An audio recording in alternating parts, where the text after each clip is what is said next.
the pretenders, the up-and-coming Wembley Stallions, undefeated so far, looking for a historic season, looking for their way up into the Prem for the first time in God knows how long. I'm Kwame, and I'm joined by... Lee Sessions. It's nice to meet you. It's a lovely day today. Any thoughts on the game today?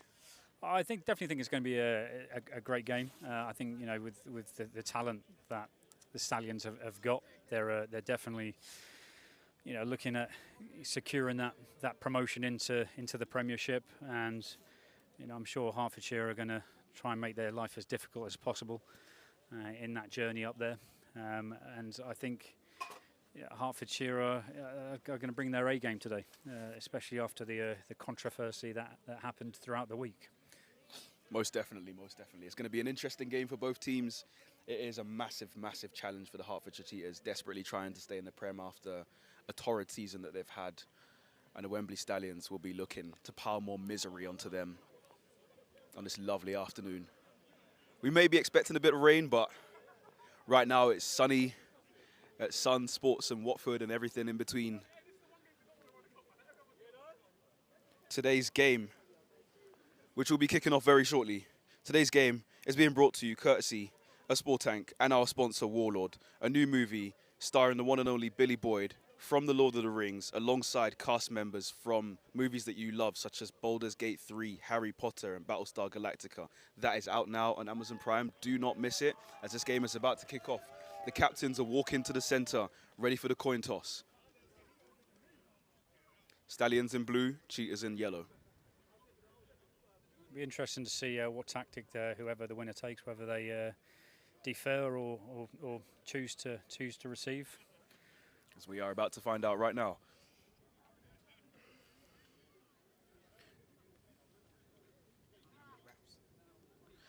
There are a lot more refs than usual today, or a couple more refs than usual today. I think we have about 8 refs, 10 refs. We're looking at 8 refs right now. Where normally we have a 7-man crew, but today, being a big game, being the final, there's always extra referees. Can't make any wrong decisions, can't miss anything. The stakes are high, and I've got steaks in the fridge. So it looks like the Stallions have won the toss and deferred.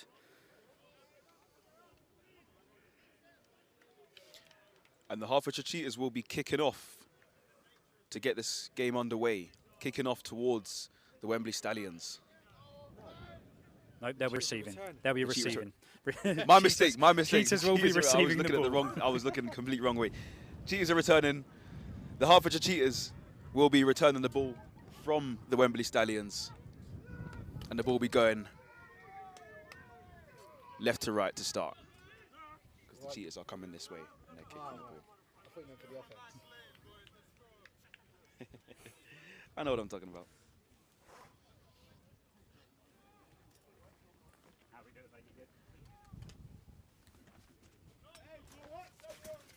Let's get right into it. If I duck, am I still going to be in it? If I duck, am I still going to be in it? Yeah.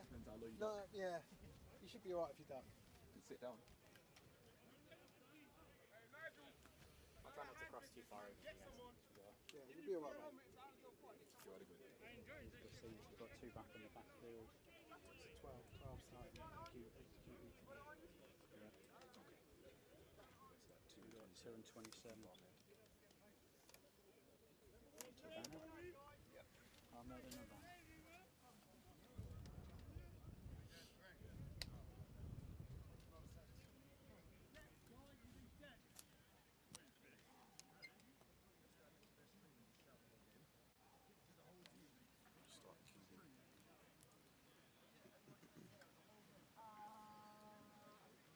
We see the Wembley Stallions in a huddle, waiting to get this kickoff started when the referees give us the okay.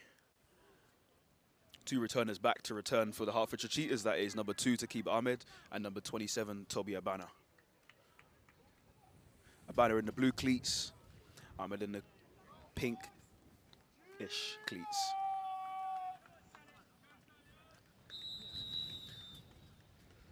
And this will be number 17 for the Wembley Stallions, ready to get this game underway when the ball is respotted after a roll. That is number 17, Leslie Adufo.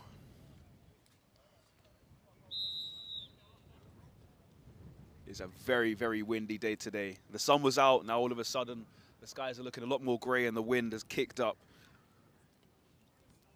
It's one of those days, typical British weather, everyone says.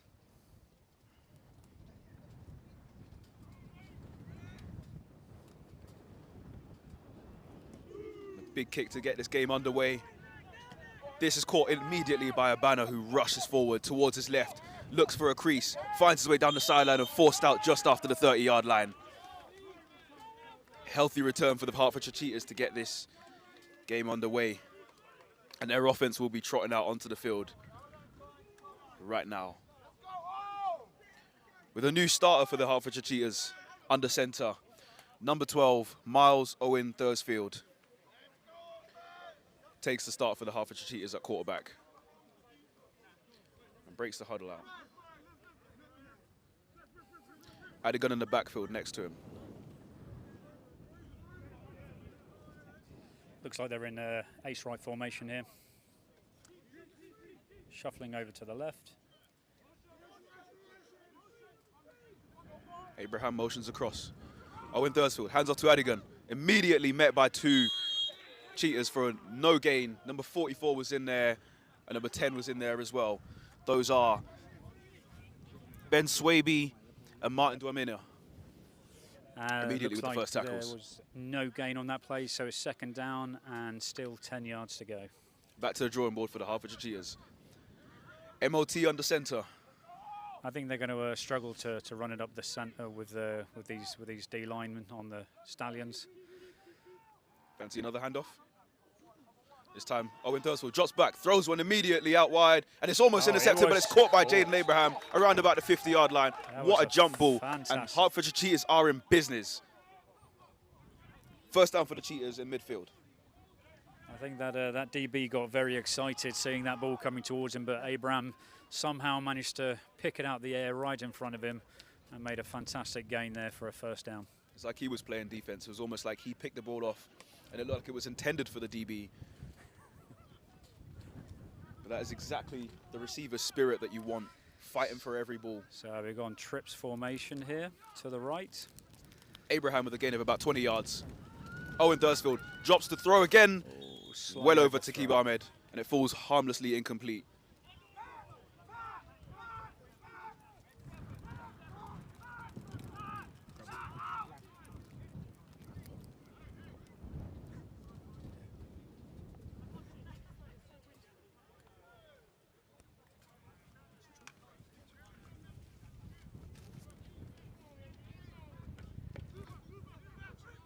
So it looks like they've got two in the backfield now. Abana and Adigan in the backfield next to MOT. There's a toss to Adigan. Out to the outside and gets almost brought down, but slides off a man and then gets brought down towards the side. He's going to make a big, big, big loss. It's a loss of about 10 yards. That's a loss of about 10 yards for Adigan and the Hertfordshire Cheetahs. And that brings up 3rd and 20. Close enough, about 3rd and 18, 3rd and 19. 3rd and 18, I'd say.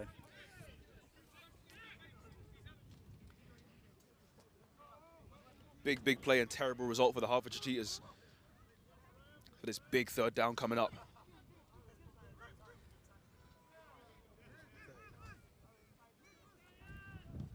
So it looks like Ben Swaby, number 44 of the Stallions, is causing hell in that offensive line. Owen Thursfield zips one across, and this one's intercepted. Going back the other way for the Wembley Stallions is number 27. Will Roman with the interception and brings the Wembley Stallions into immediate business.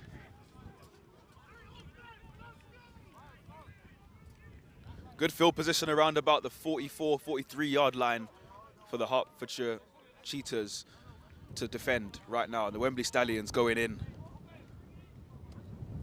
That's a massive confidence boost for them on defence to get that ball off the Cheetahs' hands and to put their offence in a fantastic position in the field. See what a Wembley can do to execute this. Fantastic start for the Wembley Stallions, and I know I'm going to get these names mixed up. Ted Watts hands off to Aaron Greenidge, the shifty running back, finds his way in and out. Very agile. Shifts his way, shimmies his way all the way up for a gain of about 7 yards. Brings him down to about the 35-yard line. Get that out of the way. So we now got 2nd and about 4 to go to get the first down. Green says, get off me, and shakes a few guys off, shakes about 3 or 4 guys off before getting brought down. The motion to the other side of the backfield. Watson the shotgun, drops back, throws a screen to Greenidge, it's incomplete, it's out of his hands, it's out of the reach. It was inaccurate, slightly misdirectioned. That was great coverage by the Cheetahs with their DBs, forcing the QB to check down to the running back. However, it's just slightly unfortunate that it was just a little bit too far for the running back to get. This will be a 3rd and 4, much more manageable than the 3rd and 18 or 19 that the Cheetahs had, and they knew they had to throw the ball. They can go for a run potentially here, but we're looking at maybe a pass, maybe a run, we'll see. As Watts hands off to Greenidge, and he gets met in the backfield immediately by about 3 Cheetahs.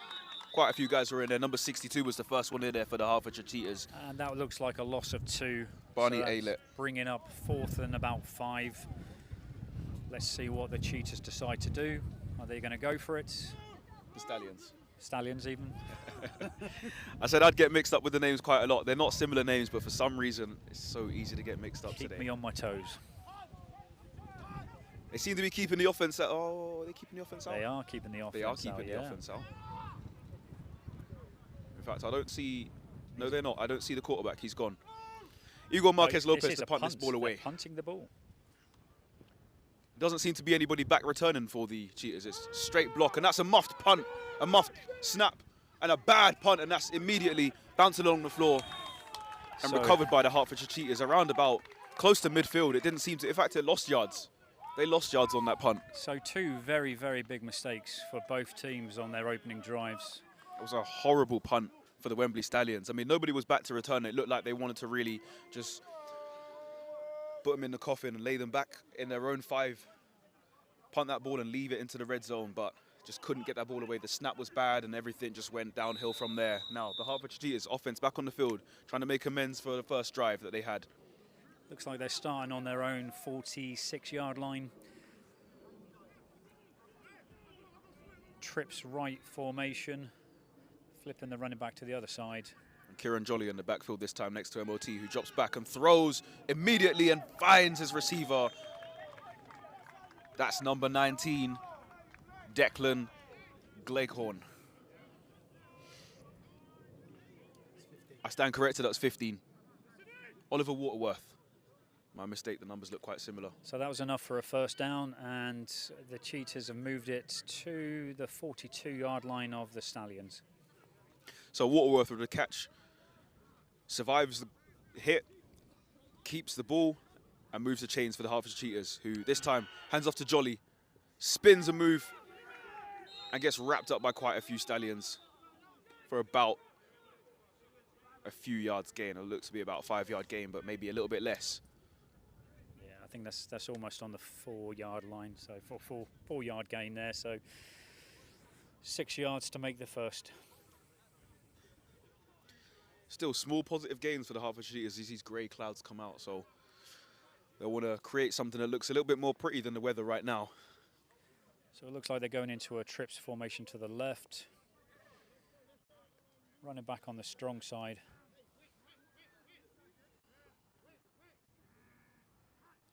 Miles Owen Thursfield drops back to throw again, gets rushed out, flushed out the pocket to his left, throws it in the direction of Jaden Abraham, but it's over his head, falls incomplete, out of bounds. And there's number 44 of the Stallions again, Ben Swabe, causing absolute mayhem for the Cheetahs O-line. Just making things difficult, just making things absolutely difficult for this quarterback to really get the ball out. He doesn't have much time on his hands. And Swaby is just making use of that offensive line, making it look like subway turnstiles, just making it through the line every single time he's in the backfield, like he lives there. He's there to cause havoc today. A man on a mission. 3rd and 6 for the Hertfordshire Cheetahs.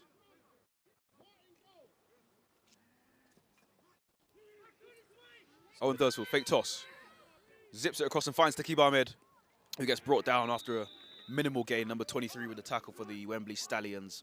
Luke Ogodo Looks like the Barra. Cheetahs are going to be going for the punt here, as it's 4th and 5.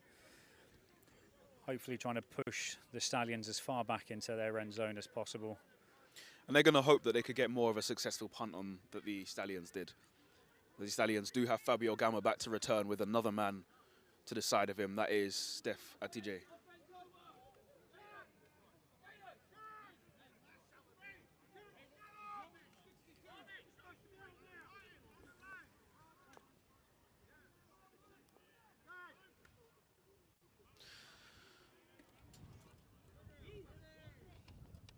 Dan McMillan to punt this ball away. Snap is good. Punts away. Very low punt. And Gamma to the right is going to... It's not Gamma who's going to recover that. It's someone else who's picked up the ball on the way back, and that looks to be number 27 again, Will Roman. A very unique kicking style by the Cheetahs. Very punter unique. there. It was almost zipped at head height. Looked to me like it was almost designed to catch someone out potentially. But a minimal return for the Stallions. Their offense is back on the field, and the Hertfordshire Cheetahs will be looking to back them up. And it looks like it's roughly on the Stallions' 23-yard line. It's 1st and 10. Still scoreless in this first quarter, and Ted Watts taking charge of the Wembley Stallions offense back under centre in the shotgun with Green next to him. Hands off to Green. Shifts his way up the middle, makes another man miss. It's a foot race at this point, shakes off another tackle and gets brought down around about the 30-yard line, 35-yard line. In fact, even more, that's about the 40-yard line. So the Stallions offense are doing a fantastic job creating those gaps up front. It looks to me like Aaron Greenish just knows, an experienced runner, an experienced back, knows how to follow his blocks, knows how to make something out of the smallest crease possible, almost like a cave diver.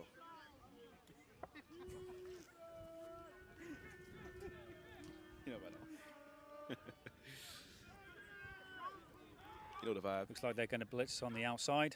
Watts drops back to throw, looking to his left, gets flushed out the pocket, directing receivers. He looks like he's going to run for it. Gains a few yards and doesn't move those chains, but gains a healthy maybe 3 or 4 yards on that play and keeps the offense rolling. In fact, they're going to give that a 5-yard gain. Yeah, 2nd and 5 yards. Just around about the halfway line.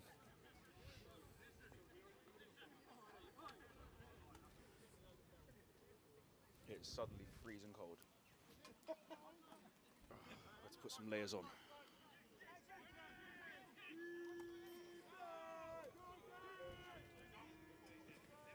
Once again, hands off to Greenidge, up to his left. Shakes his way again, moving those chains and gets the first down. So Greenidge looking like he's utilising the lack of Hertfordshire Cheetahs on the weak side of the field, and absolutely storming down the field, getting them the first down. And that is currently on the 44-yard line of the Cheetahs. Doesn't seem to be much outside contained from the Hertfordshire Cheetahs, but the Stallions, especially Aaron Greenidge on this run, just seems to be having his way with the defense right now. See what we can do on this 1st and 10. Bit of confusion in the backfield with the fullback getting in the way of the running back, and that looks like a loss of about 2 to 3 yards. Adam Maitland with the run there. The referee got in my way, somebody got in his way, and I couldn't see what happened.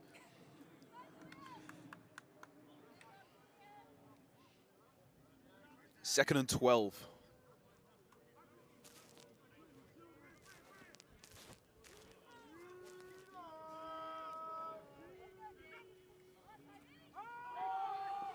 Now, Watts getting flushed, almost finds his receiver.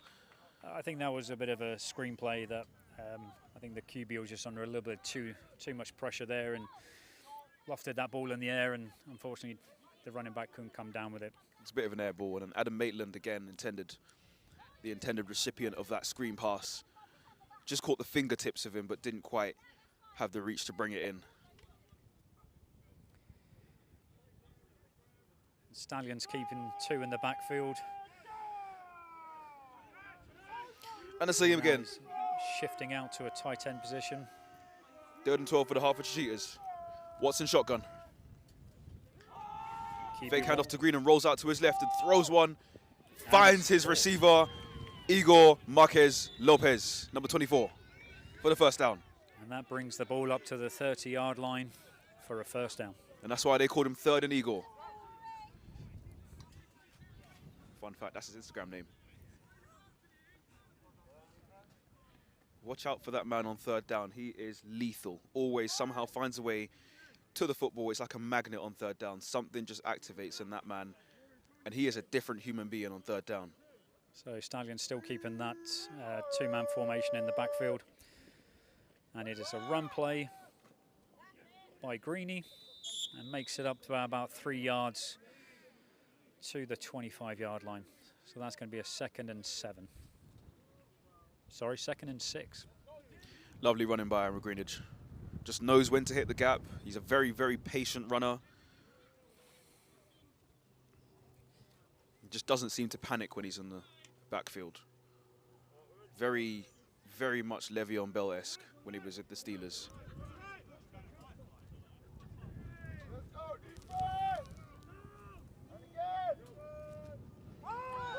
Watts under center, drops back, throws one deep intended for Fabio Gamma, and it's just out of reach.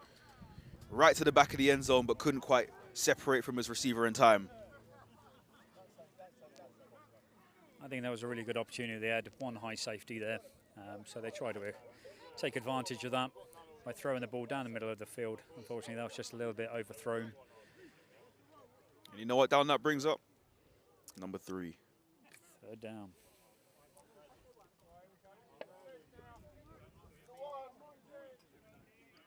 As with their game against the Thrashers as well, where Igor was finding receptions on 3rd down. Look out for this number 24 on this side. Hand off to Green, up the middle. Gets the first down, and he's down at the 15-yard line. Stallions in business inside the red zone. First red zone trip this game. Seems the Stallions have got really good sort of movement here in the backfield, moving the wide receivers around, fooling the Cheetahs, and then just running up straight up the middle. Fantastic play. Definitely a variety of options that the Stallions have, and it keeps the Cheetahs thinking, it keeps them on their toes. It's not one-dimensional by any means. A man in motion across. And Watts under center. Hands off to Maitland. Has a lead blocker, has some space. Does he get a first down? Just about, and he's very close to the end zone. Probably down at about the 5-yard line. That's pretty much on the marker, yep. The refs on the marker, yep. Moving the sticks forward. Brings up 1st and goal for the not for the Hertfordshire Cheetahs, for the Wembley Stallions. I stand corrected. Same mistake as I am. On the 5-yard line. What do you think the over or under for mistakes made for team names will be? 7.5? I think we're about 3 already, so and we're only in the first quarter.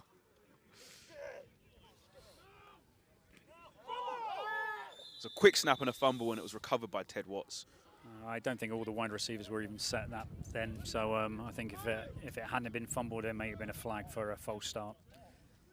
Definitely, and I don't see the flag on the field right now, so it looks like I think the refs have letting them have the loss.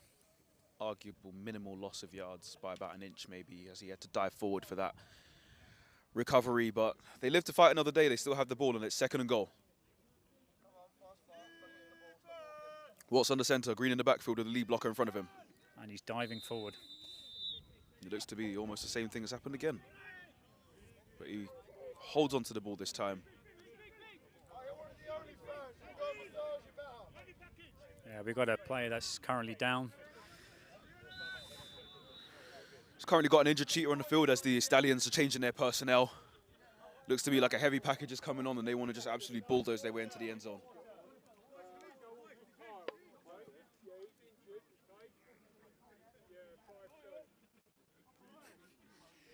Yeah, I think it was just a case of grabbing onto his groin as he runs off the field there. I think it's pretty obvious what's going on there. And number 23, Kalkwe, unfortunately hit in a very sensitive region and makes his way safely off the field, but he'll live to fight another day, maybe take a few plays off and be holding his lower abdomen in some degree of pain for the next few minutes.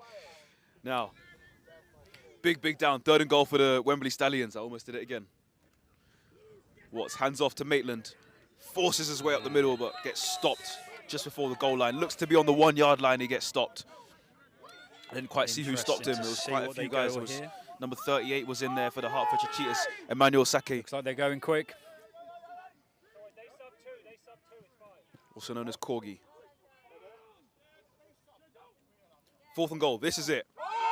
Watts holds onto it, throws, and finds the receiver for the touchdown. He dropped it, but it was in the end zone before Johnny Dwyer, the tight end, number 87, finding his way. Had possession of the ball. He's across the line. He just unfortunately lost it as he went through, but the ref saw it as it was and was a touchdown. He made the catch, 2 feet in the end. Well, 2 feet to make sure, even though he only 1 foot in this league. Hold on to the ball and broke the plane. I'm saying a million contradicting things right now. 6-0 pending this extra point to make it 7. Number 17, the kicker for the Wembley Stallions, Leslie Adufo, with the extra point. Good snap, good hold. And the kick was blocked. Caught, and they may make some of it yet. Nope, it's being held up, and the refs are calling that dead. Looks like it was drilled right into the midsection of someone in there. It would have been blocked regardless, and it was never going to make it through the uprights from that height. 6-0, and the Stallions will be kicking off to the Cheetahs. So drop us a comment on the social handles, wherever you're listening to. Let us know where you're listening from. We'll try and give you a shout out the best we can. Let's see how far and wide people are listening from. So just let us know where you're listening. Anywhere in the world, especially Yemen. Yeah, I know. For certainly with the Cats, we used to have some of our American players with their parents listening in from America. So it'll be great to see in the comments on where people are listening from.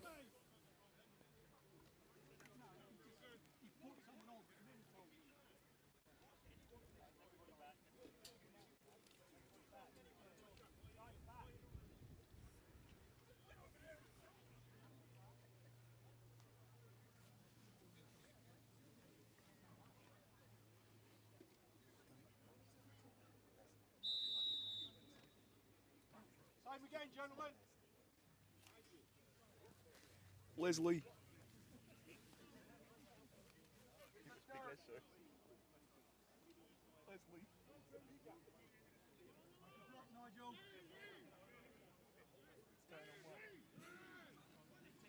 Leslie Adefo to kick us off. Big kick. And this one goes in the direction of Abana again as he slowly trots his way up, this time up the middle. Makes a man miss, and he's got up to speed. He's up to some speed. Another one out of a tackle. And that really was a fantastic kick by Leslie. I mean, he dropped that all the way back onto the 2 or 3 yard line, and the Cheetahs managed to run it up the field and stop them just about on the 34 yard line. And this one's slightly, marginally better than the first return as he went up the left that time. Up the middle this time, made a man miss. Spun out of another tackle and was finally brought down to 34. And again,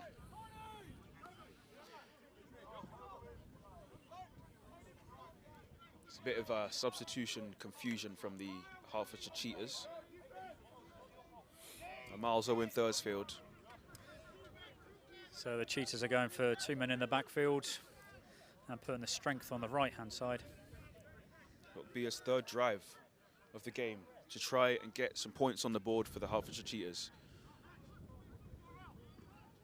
It's a fake toss and hands off to Jolly.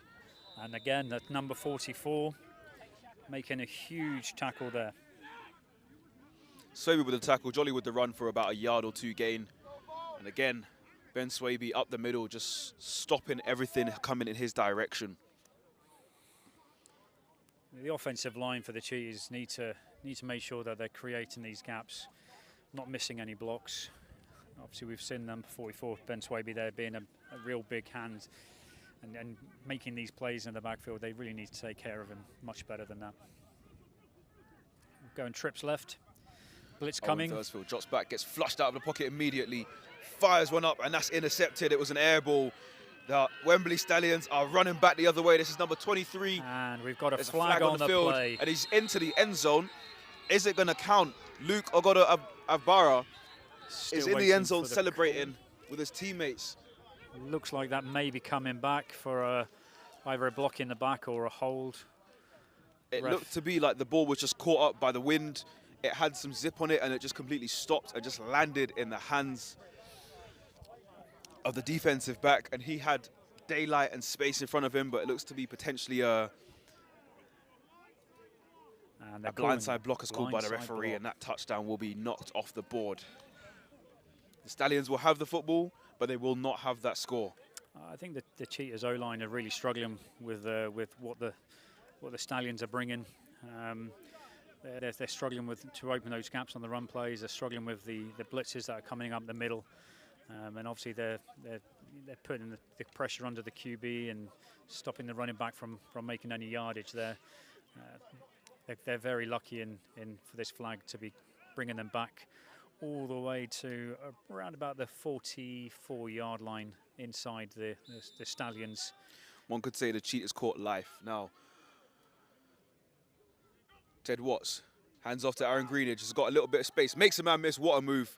Now squeezes his way down to the secondary and brought down by number 44 and number 4, Jack Downs, and number 44, Camille Durack. That makes makes a first yard downage there, and that brings the sticks up to the Cheetahs' 45-yard line. I was just thinking about the previous play, and Gunnar Banner must have thought Christmas had come early. That ball had just been sitting in the air, just waiting for him to pick it off, like a low-hanging fruit of a tree, and just had space in front of him. But the Stallions still need to make those yards, and Watts getting flushed out of his pocket, rolling out to his right. Is he going to throw it? No, he's going to run his way out of bounds to the 40-yard line, keep the drive going, maybe a yard or two gained. It's 2-yard gain. 2-yard gain. The coverage was pretty good that play.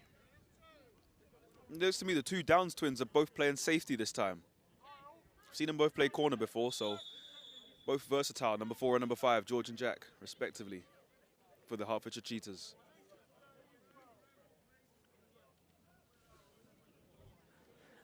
And I think that's the end of the first quarter. I'd say that was a quick quarter.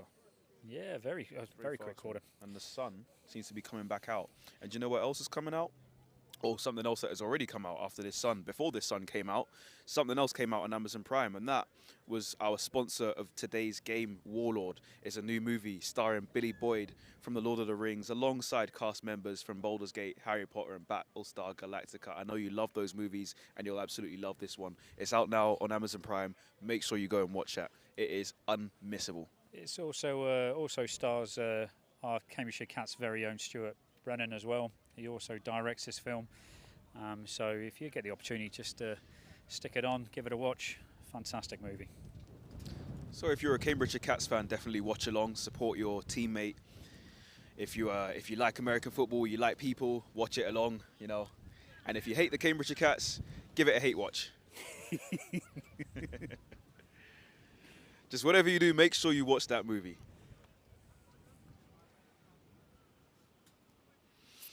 So let's answer a question from Ben Lowes. Any word on the Cheetahs' usual QB? He is currently on the sideline,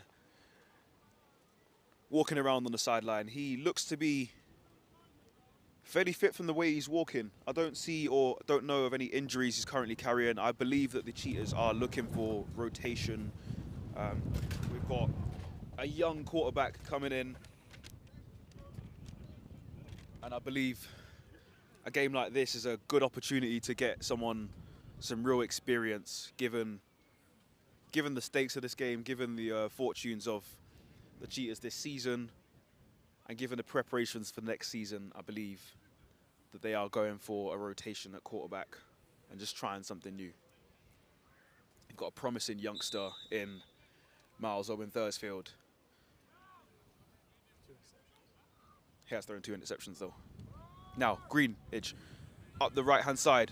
Again, making men miss and it takes about 3 or 4 guys or 3 or 4 attempts to finally bring him down. Again, very close to those first down chains. The chains are moving, and it seems to be that every time number 33 touches that football, those chains will move.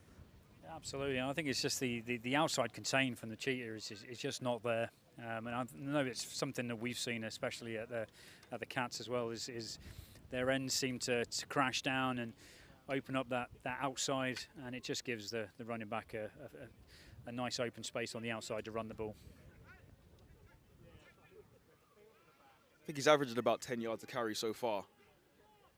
And now, Watts throws to his receiver, and there were 2 receivers in the area. Number 25 was there, and I didn't quite see who made the catch. It looks to be very difficult to see that number from this angle. And that looks like a second down and around about 8 yards to go there. That is Rob Jamieson, the tight end, number 8. I think his jersey's a little bit scrunched, so it's hard to see the number. Not only that, but these sunglasses don't make it easy to see anything.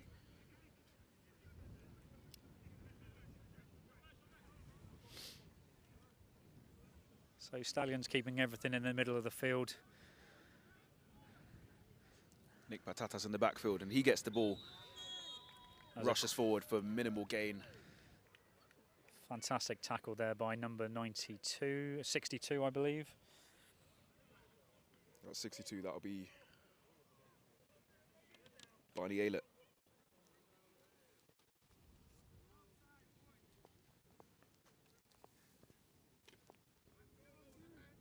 It seems to me like these running backs that come in to relieve Aaron Greenidge of carries and hits are still getting some of the job done. They're still holding their own. Now Watts throws one deep up the middle. Is he going to find his receiver? No, it's just out of reach. Number 6 was running. Lawrence Wild had just beaten his defensive back, but again, just out of reach of the receiver. Definitely looks like the Stallions are, trying to hit the depth there in the middle of the field, putting in a bit of a wide cross in there. It's just unfortunate the ball's slightly off target. Otherwise, that would have been a huge game. What do you from Las Malvinas?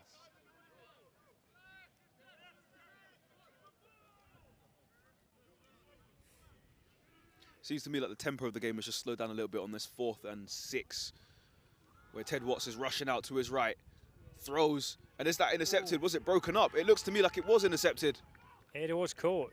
Oh, it was caught by someone. I didn't quite see who caught it, but that was fumbled by number 5 as well. He took a huge hit there. It was George Downs who managed to intercept the ball and was running around and got absolutely pile drived. I didn't see who hit him, but number 73 for the Stallions picked that ball up, Jordan Davis.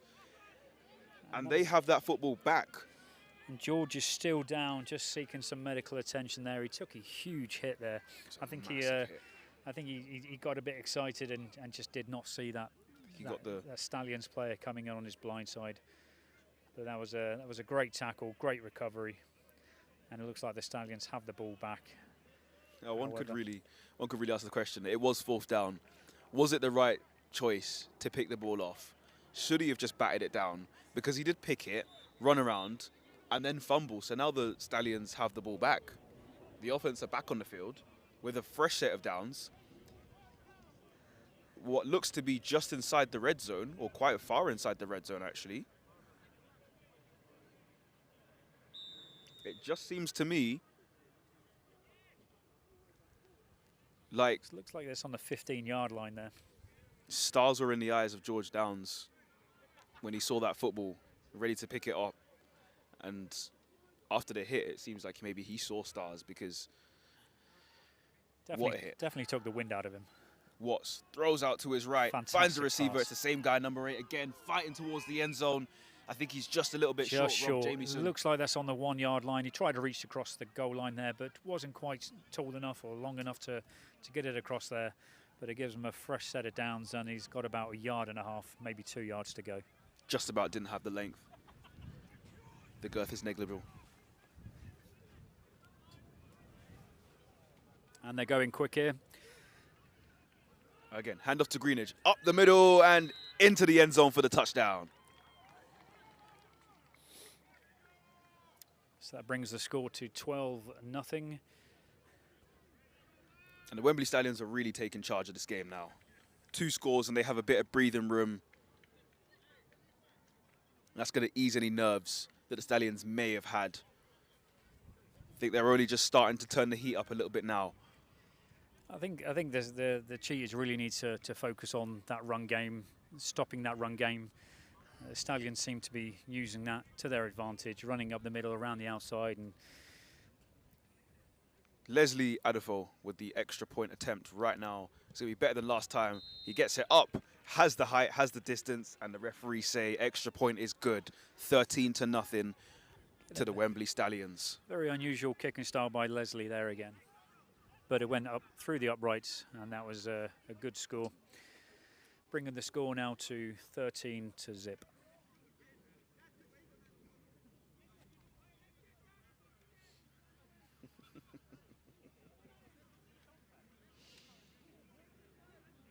No comment.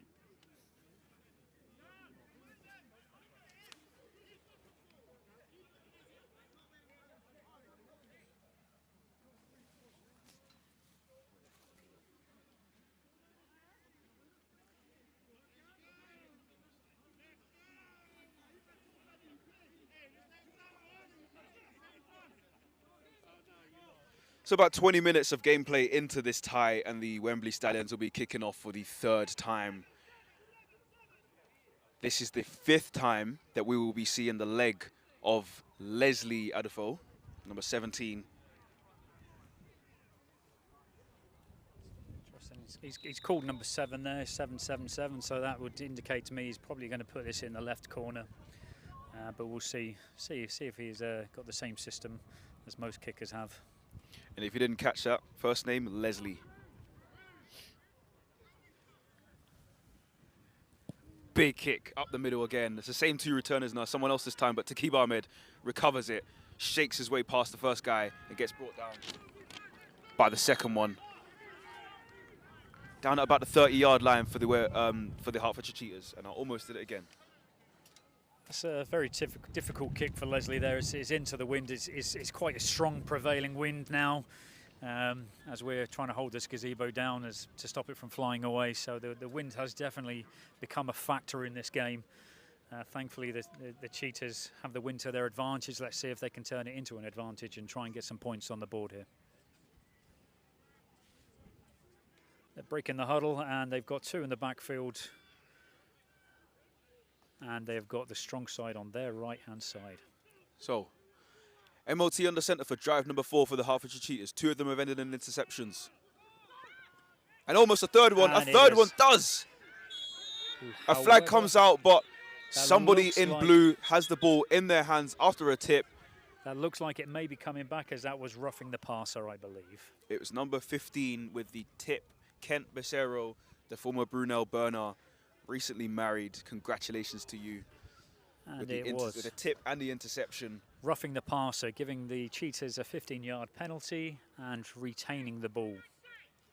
And unfortunately for Kent and the Stallions, that interception, which would have been the 3rd for the defense, will not count.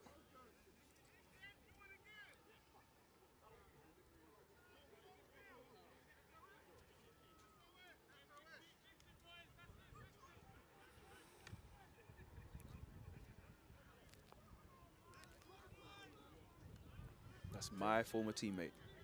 Changed the formation now. They've gone into an ace formation.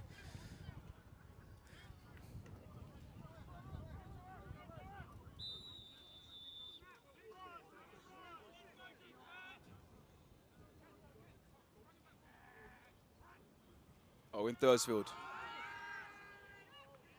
Hands off and just absolutely gets swarmed. The running back had nowhere to go.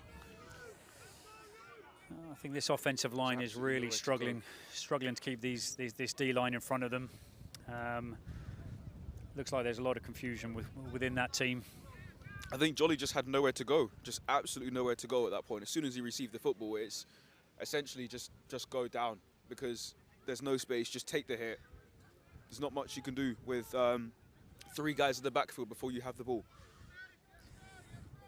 And they've gone into a trips right formation on the short side, moving to the strong. Second and 12. Miles Owen Huddersfield. Hands off again. And this time again brought down with no gain is the running back. Number 28. So the running back's just easing up just before he hits that line to gain there, and I think that's what's catching him out a little bit there. I think he just needs to get his shoulder down, get his head down, and drive through that line and just start pumping those legs. We see quite a lot from the opposition. Kieran Jolly with the rush for a minimal gain, in fact no gain. And it seems to me like he is trying to replicate what Aaron Greenidge is doing on the other offense. But he doesn't have the offensive line power and doesn't seem to. Again, another run straight up the middle and no gain. It just seems to me like the patience, Aaron Greenidge can do it. Aaron Greenidge has the blocking and the ability to be patient and everything. He has the experience himself. He has the offensive line in front of him, and that's something that Kieran Jolly unfortunately doesn't have. I'm not too familiar with how much experience he himself has in the game, but the offensive line in front of him just doesn't seem to be getting that same push. I think the Cheetahs are coming out here trying to show something different there. They kind of went run there to try and throw the Stallions off, but their defense is really strong, stopping the run, forcing them back and forcing the Cheetahs to punt, and that is a muffed pump, and it is a tackle for a huge loss there, and the Stallions are going to take a massive advantage there, pushing the Cheetahs all the way back into their own side of the pitch there, and they're just waiting to see where they're actually marking it. Quite a few guys were in there. Gamma and Adija were back to return, but they didn't need them. Kent Becerra was in there with the tackle after the fumbled snap.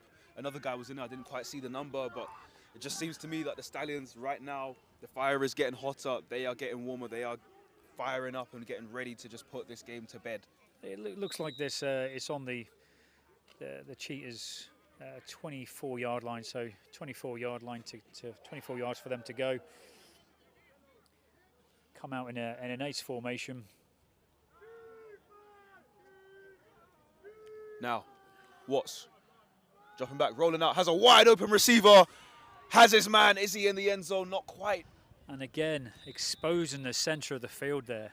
Really, really open in the middle of the field there. The two high safeties are just not enough to cover that middle of the field. Didn't quite catch the number. It looked like Lopez. It looked like Igor Marquez Lopez in there with the catch. He was wide open. Nobody was covering him. That looks to be very, very close to the goal line. Maybe 2 yards to the goal line there.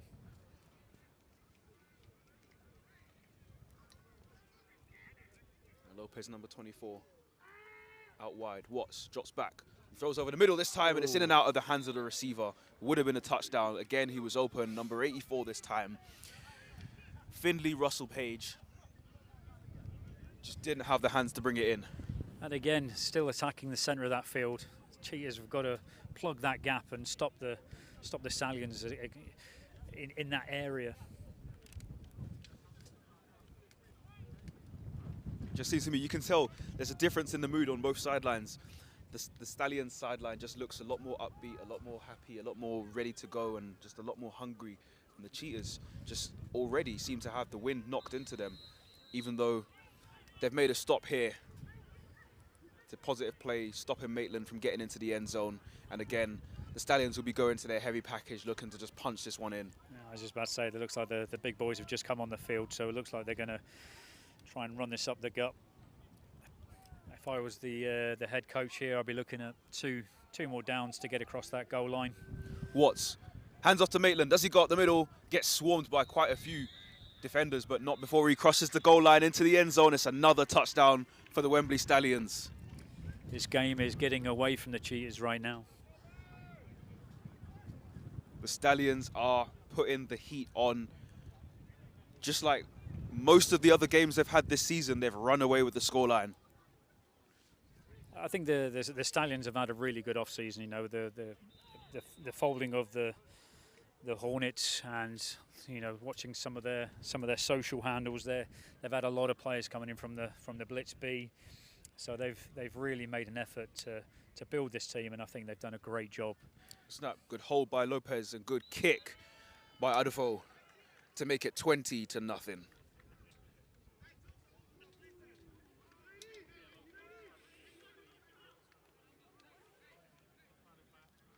Oh yeah. Hi Adam, how's it going? Hope you're doing well.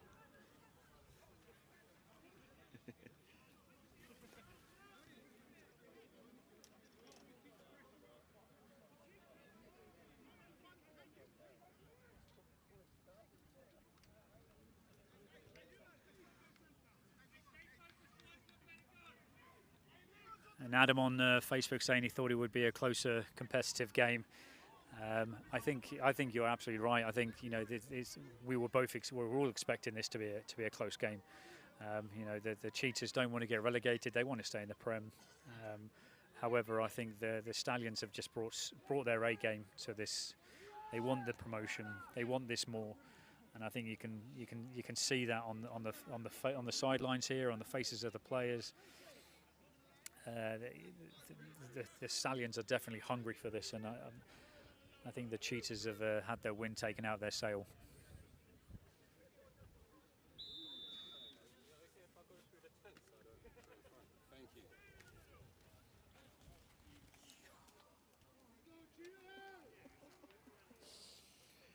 Good to see you, bro.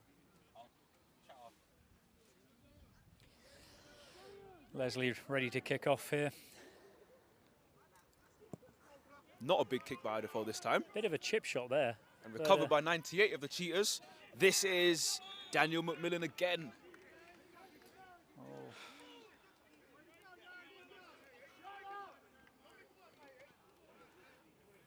Has the same name as the former Solent Thrashers head coach, current Solent Redhawks head coach. The only difference is one letter. One letter is the difference. When I first saw that name on the sheet, I said, what?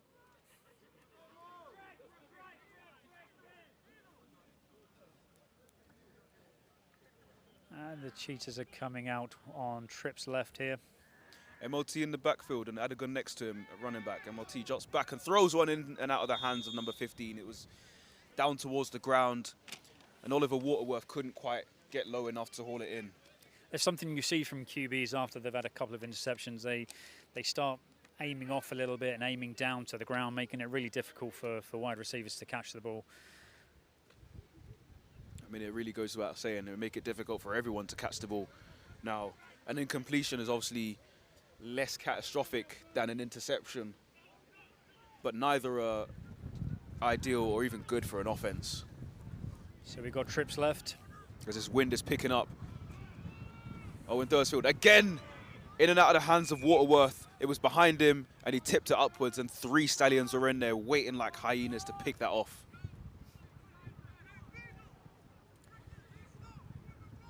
I think the Cheetahs just need to slow the game down a little bit in their heads. The QB's rushing the process. I think if it allowed that to develop a little bit more, he would have had a bit more time to regain his accuracy and hopefully complete a ball. But we're still on 3rd and 10. Cheetahs have again gone out into a trips formation on the left-hand side. Bringing a blitz on the outside. QB's released it, however, it is in and out of the hands of the Cheetahs, forcing a 4 and out. Jaden Abraham almost had a reception. Very rare for him. Prime position. Very rare for him to drop balls. Definitely. Well, I mean, 2 of them would have dropped during puberty, but other than that, there goes my bag and my cup of tea. The wind is picking up again quite a lot. Tissues are gone. Oh. So the Cheetahs going into punt formation. 2 returners in the backfield here. Gamma and Atija. And to return. This time, the punt gets away, but it's not very far. It has a lot of hang time. And that's bouncing in favour of the Cheetahs. So hopefully picking up just before the 1 yard line. There we go. Why did he leave it? Goodness knows me why he left it, but that ball healthily rolled down to the 1, and it had enough. It didn't have the speed to take it into the end zone before Nanasachi stopped it.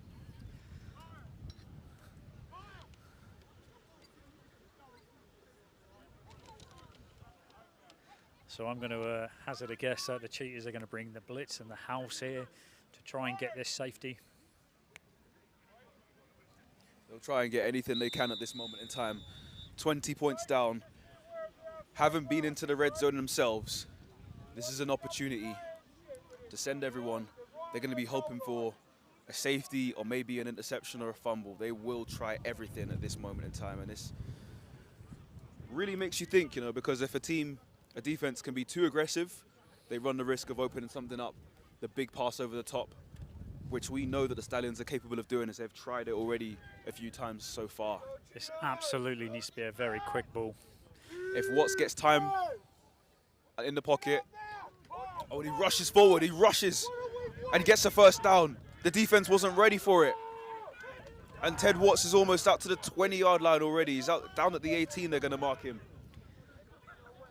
They're going to mark him at the 19, actually. They respot that, and I stand corrected again. They've moved it back to the 18. Everything's moving around. The ball, the referees, the cameras, the wind.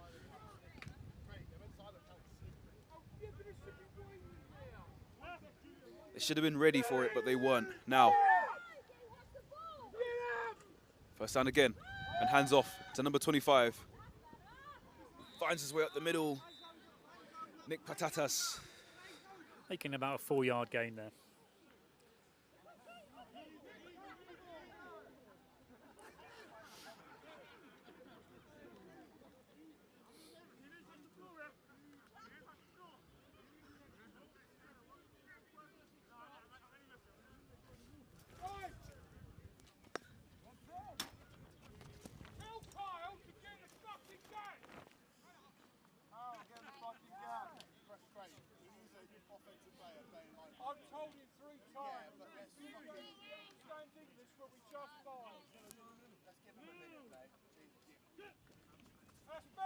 Watts hands off to number 41 this time, a big running back. Forcing his way, Christian Niteko. So just listening to the Cheetahs sideline here, it looks like they have an offensive player playing defense. Something that isn't too uncommon. I know from our days in the Cats, it's something we saw a lot of. Guys playing both ways. Unfortunately, sort of nutrition and the players just have they fall off and get injured, and players need to step in where they need to. As the QB makes a fantastic run there for a first down. That was Ted Watts rolling out to his right-hand side. It just didn't look like he was going to throw the ball at any moment. It just took off and ran down to just after the 30-yard line and moved those chains for the Wembley Stallions. It just seems to me like this could be shaping up to be a potential 99-yard drive the way they're going with it. It just seems to be carving the field, and the Cheetahs don't seem to have an answer to stop them.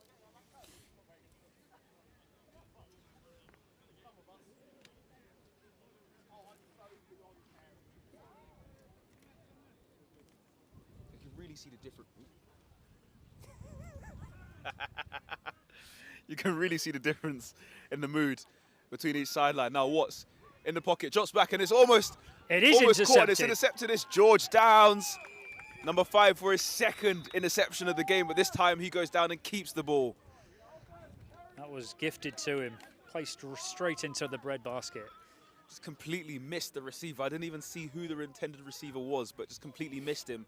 Tipped again this time, bounced up off the chest of George Downs, and he managed to haul it in. So that drive did not last 99 yards, and the Hertfordshire Cheetahs are back in business. It's the commentator's curse, that right there. They're in Stallions territory.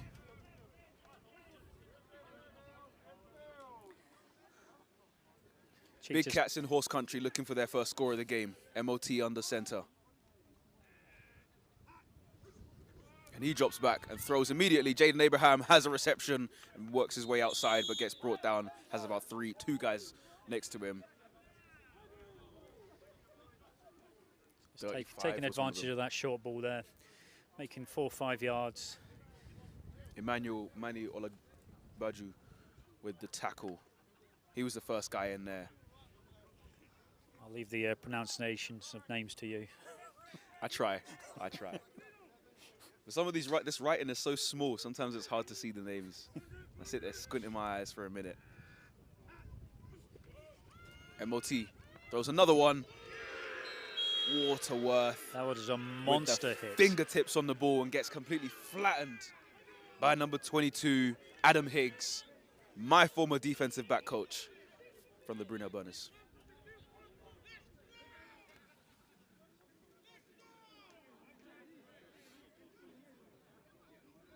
And the energy of the Wembley Stallions, everyone is getting ready, lining up to eat. There's an all-you-can-eat buffet, and it's grab what you want, hit who you want, and make the plays you want, because they are in business today. Cheetahs coming out in ace formation. Miles Owen-Thursfield throws out to his left-hand Again, side and incomplete. QB just rushing the process there, rushing the process. It's very common you have a young quarterback who doesn't quite have as much experience as the usual starter for the Hertfordshire Cheetahs. Things will happen. He won't have as much time in the pocket as well, given how strong this defensive line is for the Wembley Stallions, and just seems to, the timing will be ruined. When you have a defensive line this strong, just manhandling the offensive line, it is difficult to get the timing right.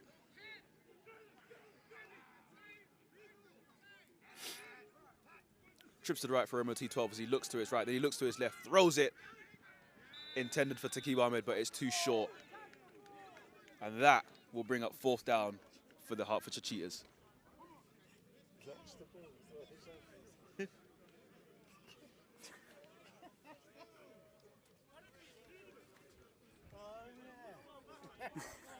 That's what you're supposed to do. Got it. Got to catch that ball. Got it. Do it again. I'll get it this time. Do it again.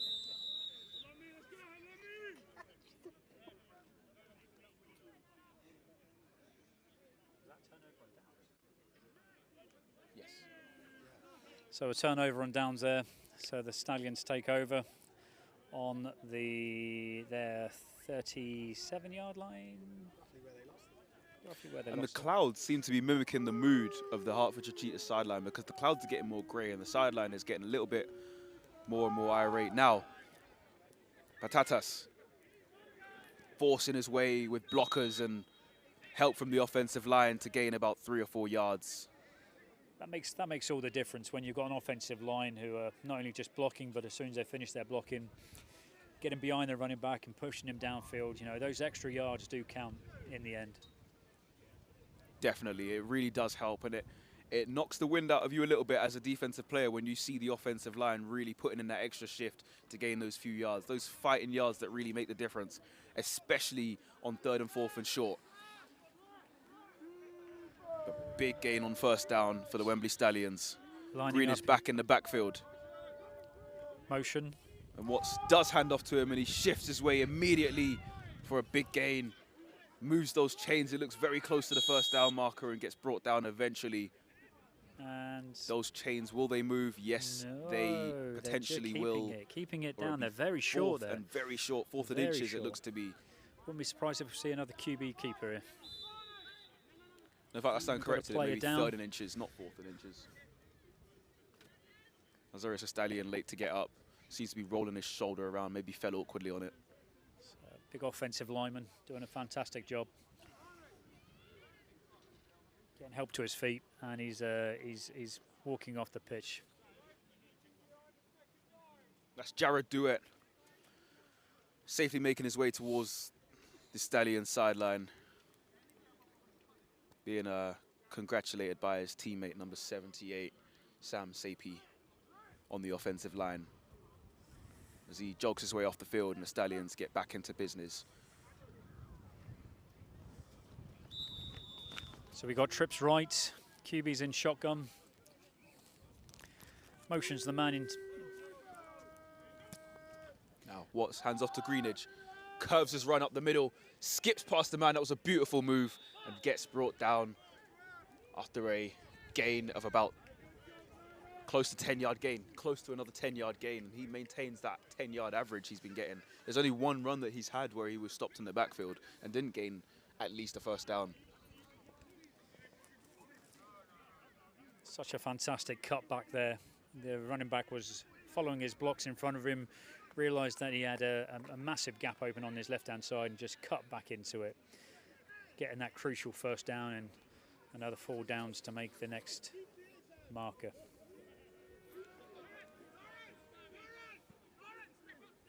Same combination again. Watts with Greenidge next to him. Watts drops back. Looks forward. Throws it back out wide to Greenidge. He's got a bit of space on the sideline. Puts on a beautiful make a man miss on Nanasechi and gets brought down by George Downs after a gain. Another big gain.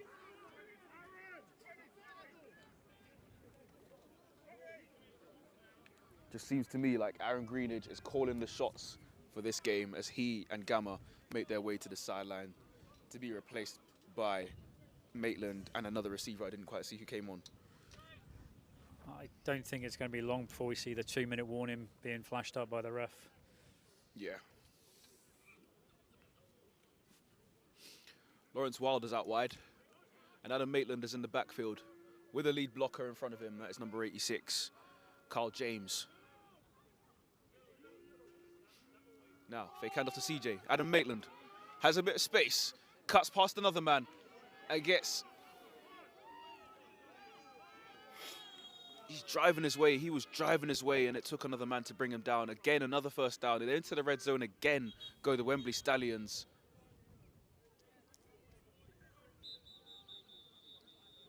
And the referee... And there it is, the 2-minute warning.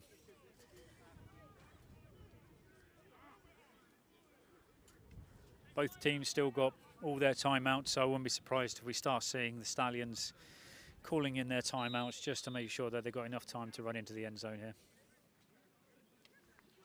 I think the Stallions will do that, but they'll make sure, they'll be aware to make sure not to leave too much time on the clock for the Hertfordshire Cheetahs to potentially drive down the field. Now, we haven't seen much in the ability of the Cheetahs to drive down the field, and the Stallions have taken care of them, but you never want to give them an opportunity. Watts throws one out wide, and it was quite far away from Fabio Gamma. I think the timing on that one was just slightly out.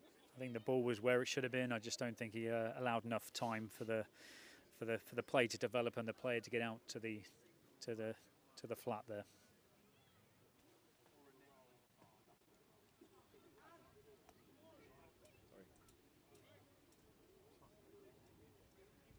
Strawberry. I think it's dead. Can't taste anything. QB under centre here. Oh, there was a movement. That There was a bit of a movement in and around the trenches. Defence jumping offside there, entering the neutral zone. Because Done it again. and Microphone. because he touched the offensive player, the play gets called dead, and Stallions get given their 5 yards free of charge.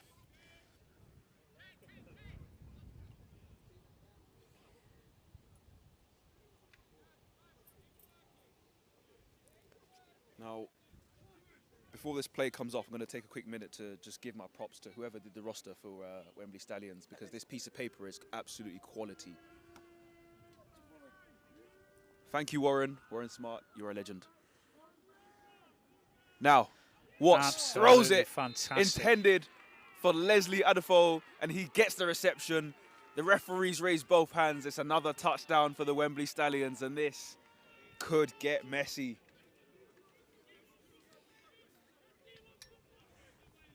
Coach Rush says Stallions are just cruising and galloping in this game, and they absolutely are. Galloping is the perfect word to describe these Stallions.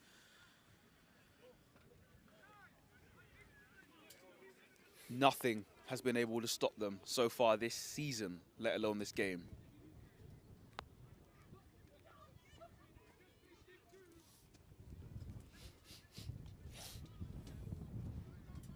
And that was a bit of a blunder there. The holder manages to get it off there to the tight end, but unfortunately that's not going anywhere. So we're another muffed snap there. We are at 26, and I believe they would have gone for 2 to make it 28, and that would have meant that only one more score would have been required for the all feared by some running clock. Yeah, could be a running clock in this game. Running clock in the second half. So for those who don't realise, once a team goes beyond 35 points of the opposition, the clock continues to run, and no matter if the ball dies, the clock will continue to run. And if the Cheetahs make the deficit less than 35, the clock will then start stopping again.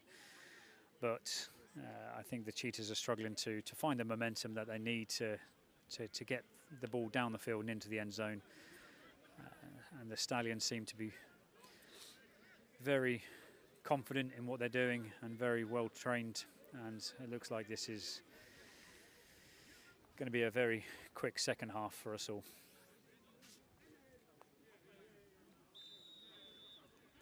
And adequately timed as well, as these grey clouds seem to be peering over the edges, peering over the top of the trees. You may be able to catch it on your camera, on your TVs at home, or on your phone, or whatever device you're watching on. But I'm sitting here in my shorts, absolutely hoping that this sun stays out for as long as possible. That's you and me both. And Leslie Adiford kicks it off, and it, after the bounce, recovered by Takim Ahmed, who turns on the jets and gets to the outside and steps out of bounds around about the 40-yard line. And again, a good return. The returns from the Hertfordshire Cheetahs are getting slightly better each time. Ever so slightly better each time. They're getting a few more yards. I think there's just over about a minute left to play of this game, so we'll see what the Cheetahs decide to do. They may want to try and put a score on, but just to confirm, use their timeouts as best they can. Just to confirm, that's a minute left in the half, not the game. The half. Guys, the half. It could be the game. Don't turn your TVs off after the whistle goes. Stick around. Go get some food. Go for a break. Get some drinks on, but make sure you come back for the second half, because I, for one, I have seen the Cheetahs come down from 3 scores down to win a game. 4 scores is a bit of an ask, but it's possible. Anything is possible. This is Britball. MOT. Ball deflected off there. The ground. Nana Sechi with the catch, but the ball looked to touch the ground.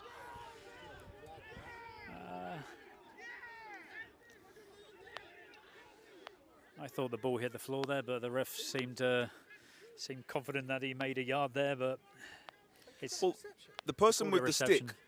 The person with the stick has bounced. moved the person with the down marker has moved the stick a yard. Yeah, so it looks to be second and 9. Even though that ball almost certainly hit the ground. It 100% hit the ground, but I think the referee was obscured by the ball. I think the referee was obscured by the score as well. Now, Owen Thursfield almost caught by Erdogan. Incomplete. But hit as he made the catch. Number 43 was on him, Adam Muqtadir. So every time the ball gets incomplete or goes dead, the clock gets stopped, so the Cheetahs won't have to take a timeout.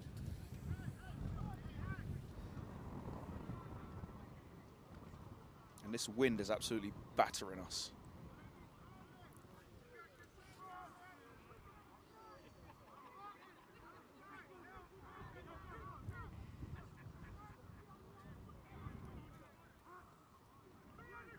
Owen Thursfield throws again, finds his receiver. This time it's number 11 for his first reception of the game. That is Bolu Koka. And the Cheetahs have called their first timeout. And is that the long-rangey receiver that we saw last time when we played against the Blitz? I say we commentated on the Cheetahs against the Blitz. Seems to be. Video's gone for a second. It's back up. Right, video's back up. We did have a little bit of a technical issue, possibly caused by. Steve accidentally knocked the plug out there. I'm going to blame that on the weather and the referees. Didn't miss much there. It's still in timeout, so good time for Steve to do that. Disaster averted, and that was the first of the regular starters. Jacques Vitry, we normally see from the Hertfordshire Cheetahs. That's the first time we've seen him on the field. Now, unfortunately, not with the helmet and the football, but he is carrying bottles of water. The water boy. He's alive and well, as the Hertfordshire Cheetahs offense stays on the field for this first down.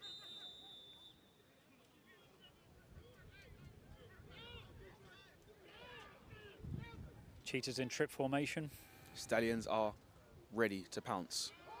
Owen Thursfield fires one across and finds his receiver. That is Takim Ahmed. for a 5 or 6 yard gain. And I think the Cheetahs have called their timeout, another timeout here. And they want to preserve as much time on the clock as they have about 25, maybe 30 yards. They have 30 yards to go. They have to get a score. How long we got left?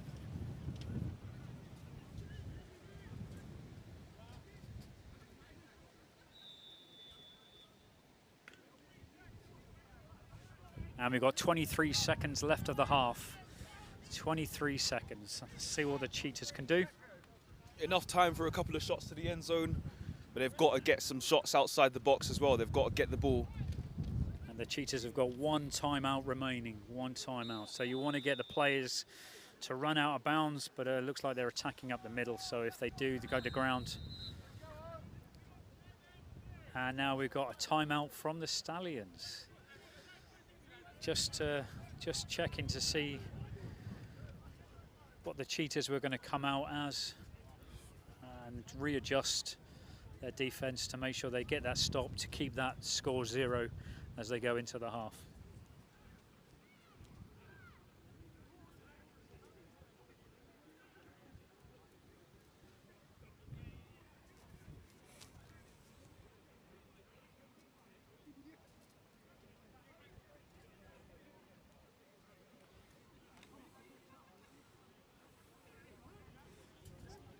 Cheetahs are breaking the huddle with trips formation to the right. Take a hit of this.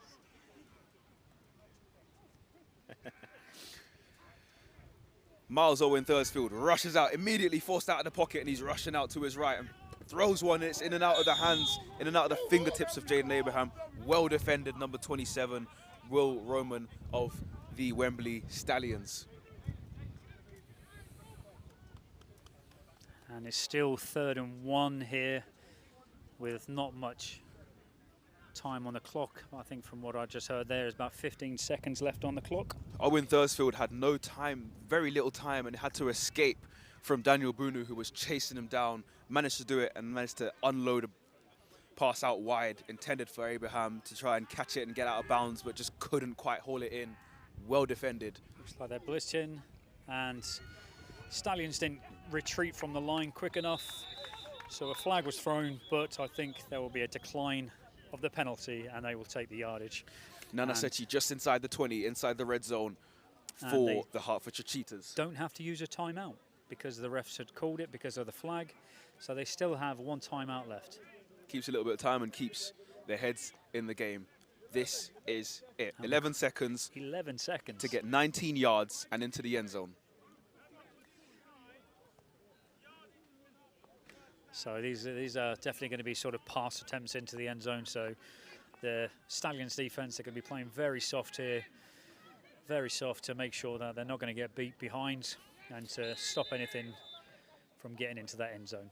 The way this game is going as well, the Stallions won't want to give up a score. They have rotated some guys in and out, but MOT cocks it back and unloads and looks to throw into the end zone, and honestly just millimeters away from the fingertips of Takeem Ahmed in the back of the end zone. 4 seconds to go. Jaden Abraham was up there too, and this will be the last attempt of the half for the Hertfordshire Cheetahs to get a score onto the board. Will they keep their offense out, or will they bring the field goal unit out? It looks to me like the offense is staying out. Miles Owen Thursfield is still in the backfield. Everything's blowing around. So they're in ace formation here. Now, Owen Thursfield drops, throws, looks in the intended direction of number 11, Bolukoka, and it just falls incomplete. It was almost intercepted. Number 19 for the Stallions. I think they still have one more second left, I believe. Nope, that is the half. So that is half-time and a fantastic half from the Wembley Stallions, who are 30 minutes away of game time from the Premiership. We're 26-0 up at the half. I think the Cheetahs have really got to think about what their game plan is and what they're going to do to try and overcome what the Stallions are bringing to them. And the Stallions, I think, just need to keep on top of what they're doing and ensure they clinch that win at the end of this. I believe for the rest of the game, it will literally just be, they may rotate, they may keep starters in to try and get that running clock going just so they can Absolutely. get everyone home. The weather is not fantastic. At the beginning of the game, I did say the weather was sunny, but it very quickly changed. This weather is more indecisive than I was at the bar earlier looking for a drink. Now, Yeah. hopefully the sun comes out a bit more later on in the second half. But while the skies are grey and the mood might be quite low for the Hertfordshire Cheetahs, today's game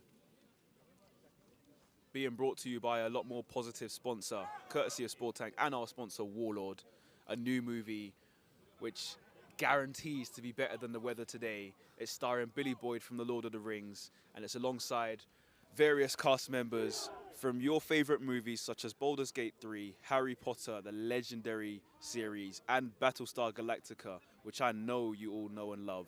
That movie's out now on Amazon Prime. Give it a watch. Feel free to watch the trailer at halftime while you go on your toilet breaks and grab your drinks and snacks. But definitely after this game, give that movie a watch because, again, as I've said before, and I'm going to say it again, you do not want to miss it. Today's game being brought to you courtesy of our sponsor, Warlord. And I think if you have watched it, let us know what you think in the comments. Let everyone know what you thought of it. Be always good to hear feedback. But one thing I must say is if you have watched the movie, just out of respect for those who haven't watched the movie, no spoilers. No spoilers. I've watched the movie. I have watched the movie. It's very good. Very good. Now, I'm going to go on a quick toilet break, and these guys are going to go on a break as well. We are still going to be here, so join us afterwards for the second half. We have a quick 10-15 minute break, and we will return with more action from this fantastic game.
we can.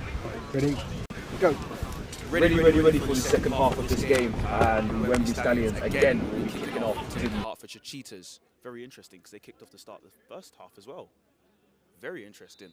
Now, is it going to be the same person kicking again? Doesn't seem to be the same person kicking again. It is the same person kicking again.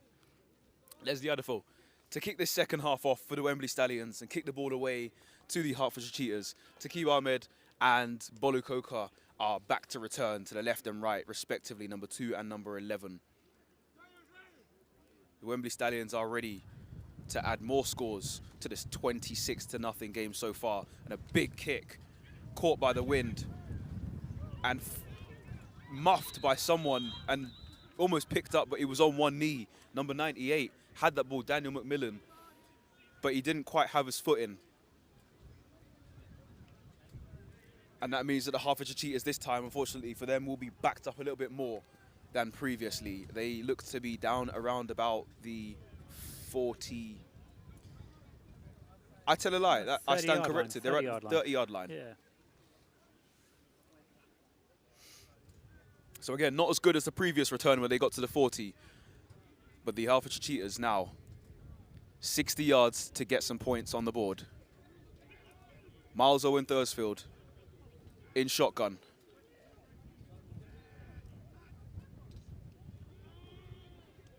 He rolls out to his right and just gets completely chased down and dropped by number 23 of the Wembley Stallions. That is Luke Ogodo Abara. And again, the O-line are really struggling on that left side there, allowing that to have that DN to have free roam to the QB. Just seems to me like more of the same again. These shorts.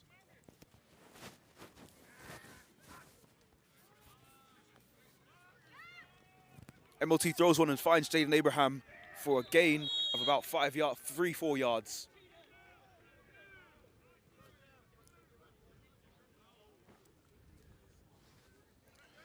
In fact, that was a much bigger gain. Yeah, 3-4 yards from the original spot. We're looking at about 7, 8, 9 yards. Yeah, so that's third and 6.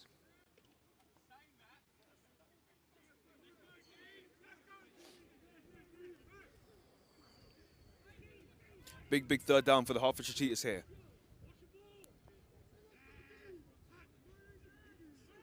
Owen Thursfield rolls out and throws one to find Kieran Jolly, who makes a few yards and gets forced out of bounds. And it looks like Cheetahs are minimal gain, if any gain at all. Bringing the punt team on here. And they will be hoping to get a much better punt than the previous 2 that they let off. No, in fact, the last punt they let off actually was down at the 1, but the one before that didn't even get away.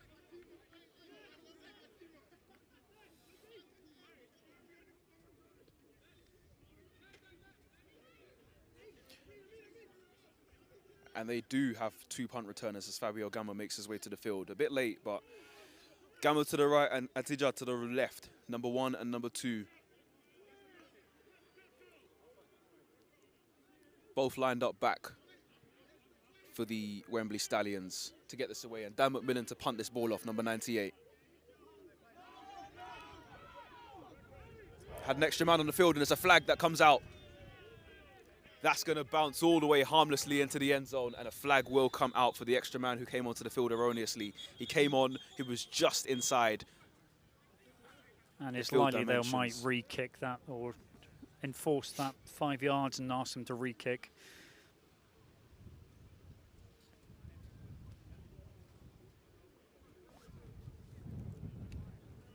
Big miscommunication from the Hertfordshire Cheetahs sideline. I think the number 44 Camille Durak, believed that somebody was missing from the field and was told to run on the field before being told to get off the field, but didn't manage to get off the field in time before the snap came away. The flag came out for having 12 men on the field. Yeah, it looks like they've declined that, and they're going to take it from the 30-yard line as the ball went dead into the end zone. This wind is really picking up.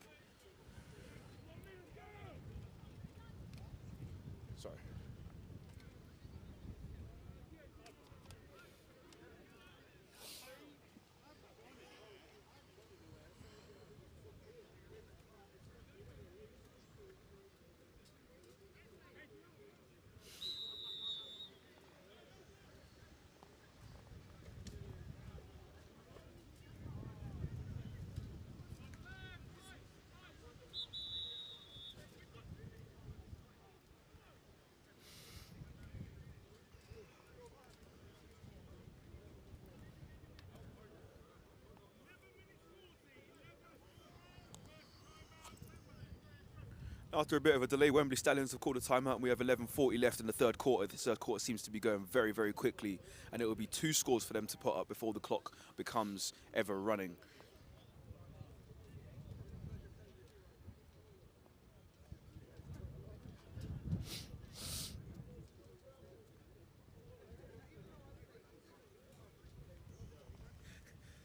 Doing my fantasy draft at the same time. It's like that exciting.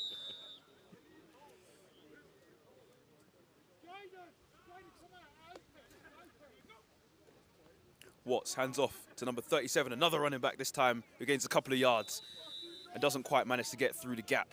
But that number 37 is Chris Sinclair.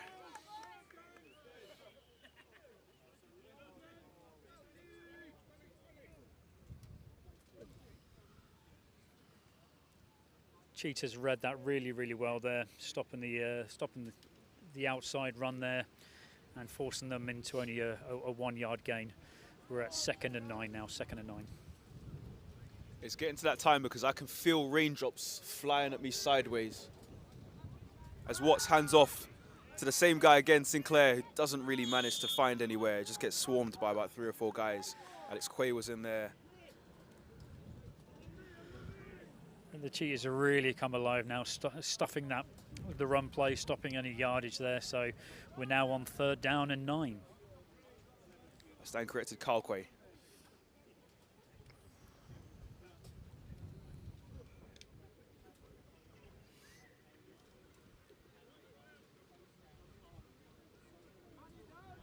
And Greenidge is back in the backfield with the lead blocker. On this big 3rd and 9. Greenidge shifts his way forward and bounces off a tackle and manages to stay up, but the referee's whistle goes. He gains about 2 or 3 yards. Probably one of the smaller runs, definitely one of the smaller runs that Greenidge has had today, as the Wembley Stallions punt team inevitably will be coming out. This is Igor Marquez Lopez to get this punt away. And interestingly, I don't seem to see a returner for the Hertfordshire Cheetahs at this moment in time.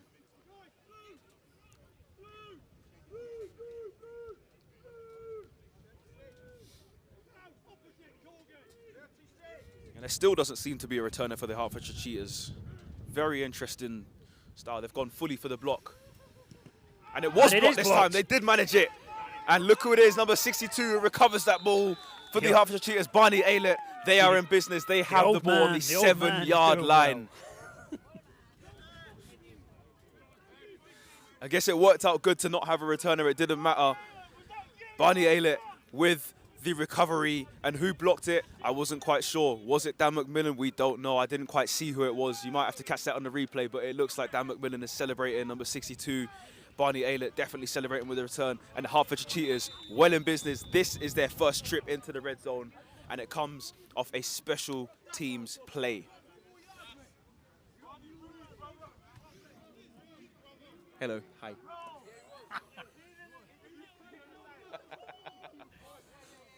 I think it's Barney's last season this year, I think. If this is last season, this is last game. What a play to make on the last game. Now, Adigan, number 3, gets some yards and gets brought down. Number 43 was in there. Number 27 was in there, both for the Wembley Stallions. That's Ahmed Muqtadir, and Will Roman. Looks like that was a 4-yard gain there for the Cheetahs as they inch closer to the end zone, hopefully bringing on some points. Well into business, and they can. Hey, 11 on 11. Show who the real 11 is. They can get a first down. I stand corrected. They were on the 12, not on the 7-yard line. They were on the 12-yard line, so they can get a first down. Let's go, Barney's last game today? Is it Barney's last game today? MOT throws on, finds number 11. The man himself is into the end zone. Bolu Koka, does he get the touchdown? Is he just outside the end zone? The referees haven't signaled just yet. Waiting for an answer. They're discussing. It's very close to the end zone. Indicating if it's not a touchdown, it'll be on the 1.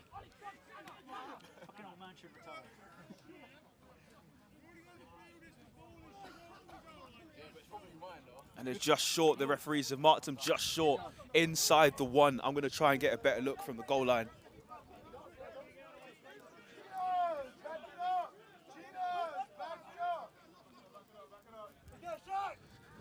They're on the half-yard line.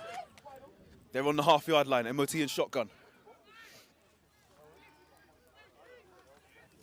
Owen Thursfield drops back, looking for his receivers. Doesn't quite have any time to get it away because he's brought down and the flag comes out. That's Nathaniel Smith-Joseph, number 75, with a sack. But it's a face mask and a flag comes out. That'll bring up a fresh set of downs for the Hertfordshire Cheetahs and a lifeline. So I have been informed that it is not Barney's last game. He said no, in not some very polite words. He said he's not retiring. I'm not leaving. He said, I'm not leaving. He's not leaving. He's not done yet. Leonardo DiCaprio. Tell him he should. I'm not leaving. Somebody tell Barney to leave. Someone's asked how old he is. I wonder how old Barney is. How old is? Should we have a look? Where's Barney? Where's Barney? A fresh set of downs for the Hertfordshire Cheetahs, and Miles Owen Thursfield is in shotgun, looking, hands off to Edigan, has nowhere to go, he gets swarmed by a bunch of guys. I don't think he's going to make it to the end zone, but he's very, very close.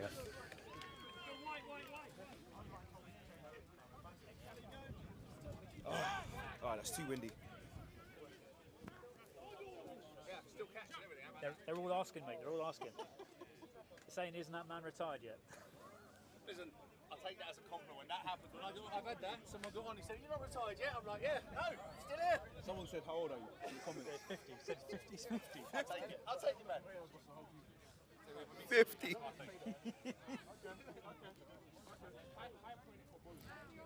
Second to goal, MOT in shotgun.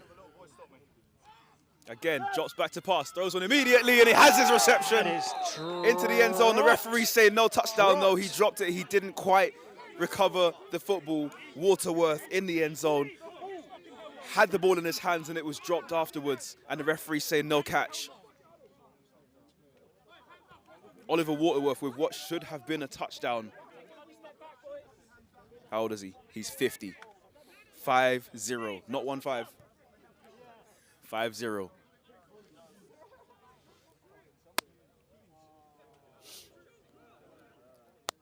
Wembley Stallions caught life on that play, and the Hertfordshire Cheetahs are going to feel hard done by, but here's another chance.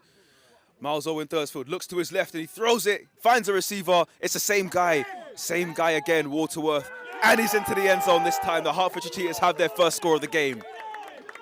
Cheetahs have life today.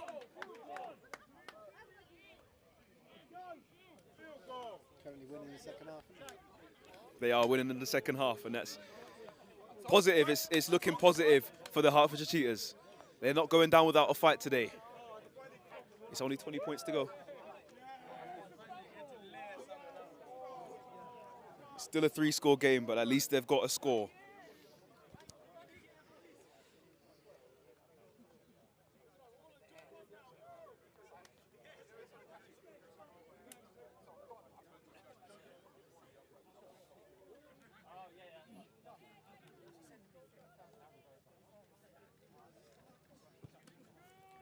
And the extra point kick is up and good. Stallions just had a fingertip on there, but the ball still managed to get over the bar. 7 points to the Cheetahs. 26-7 is currently the score. Hertfordshire Cheetahs are not quite down and out just yet. It's going to be an uphill task for them to come back into this game if they are to come back, but anything is possible.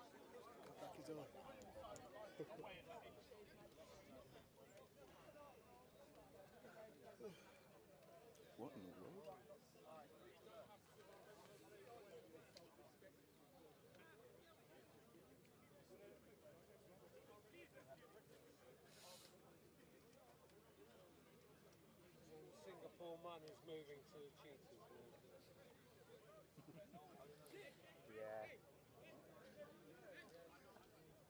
What a coincidence. The Hertfordshire Cheetahs have scored and the sun is starting to come back out at Sun Sports and whatever it's called. Shopping centre at this rate, it might as well be. It's a sign. It's a sign. Now, this is the first time we're going to see the Hertfordshire Cheetahs kicking off. Number 98, Dan McMillan, to get this booted away, and he Bit of a chip there. scuffs it a little bit. And Atija. Steph Atija up the sideline, up the left. steps out of bounds at the 40-yard line. So many missed tackles there. Good return. Okay, decent return for the Wembley Stallions, and they are in business for what could be payback for letting that score.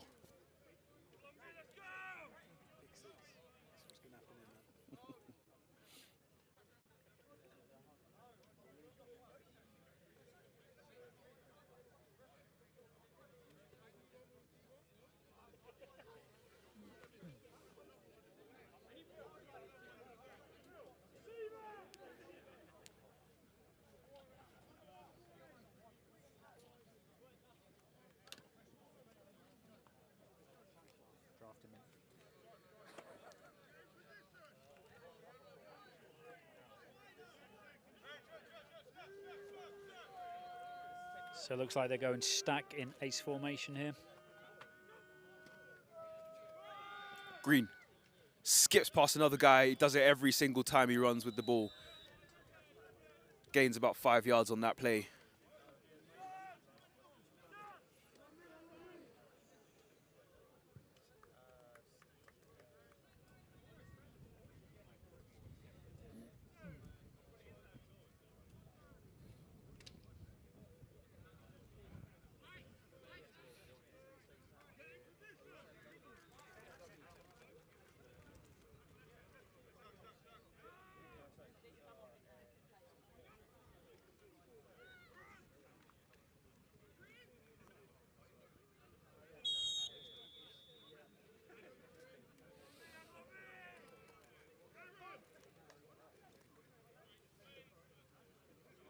Seems to be Jaden Abraham was a bit slow to get up, but made the tackle on Aaron Greenidge, who makes his way off the field. And Ted Watts is back in business.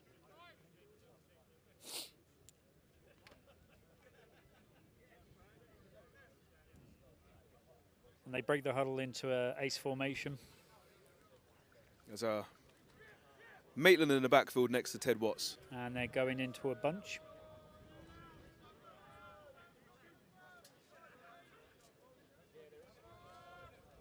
And Watts throws out, finds his tight end number 83 outside, maybe gains minimal yards.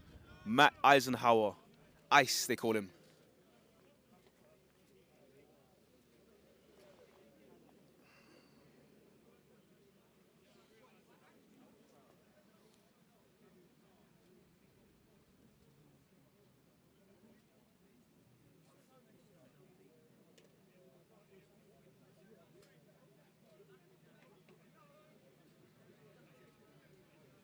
Again, Stallions looking at this stack formation in ace. Really putting the pressure on the defense in showing what coverage they're having. And again, Maitland with the reception moves those chains and keeps the Wembley Stallions moving down the field. Went into Hertfordshire Cheetahs territory.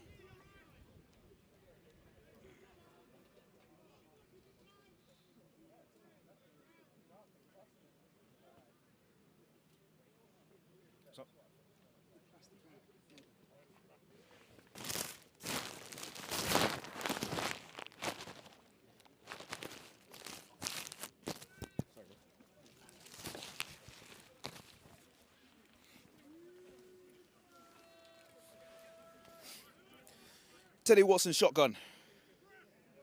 Takes a snap and hands it off to his running back, who just gets completely swarmed immediately, had nowhere to go.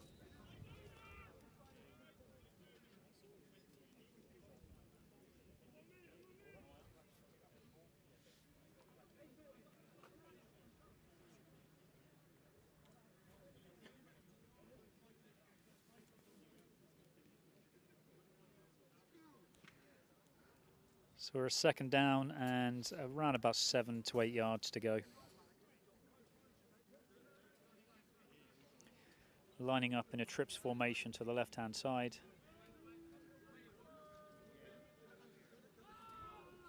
QB drops back, launches it down the centre of the field to number 1, where it's almost intercepted but dropped by the safety of the Cheetahs.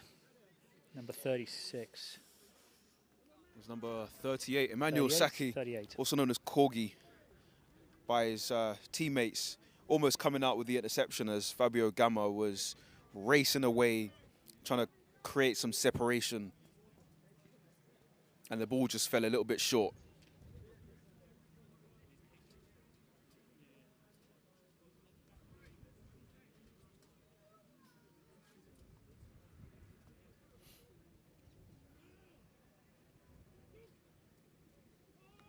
Now, hands off again. Greenidge squeezing his way through the little gaps. Doesn't quite make the first down. The first down marker there is 4th down and probably about 2 yards to go. Looks like they're going to go for it, bringing the heavies team in. Oh, looks like they've just moved that marker back. It's probably about 3 yards to gain. Looks to me every time they gain a few yards, you know, they seem to, whenever they need a few yards to gain, they bring this heavy package in. Green has some space, has a crease, up to the races. Off to the races goes Aaron Greenidge and into the end zone. He takes a knee.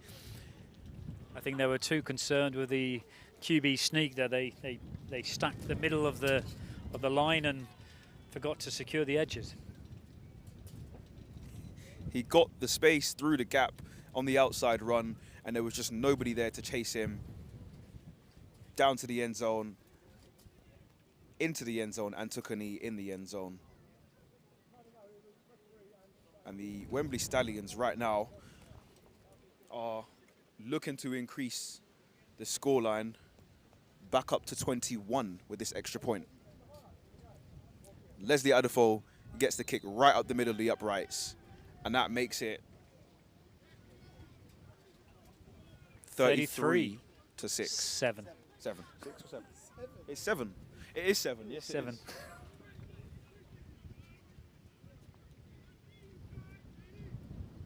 So the difference is 26, not 21. It's quick maths. Quick maths. I forgot what the score was. That's what it was. The scoreboard is over there somewhere. I'm talking about that one.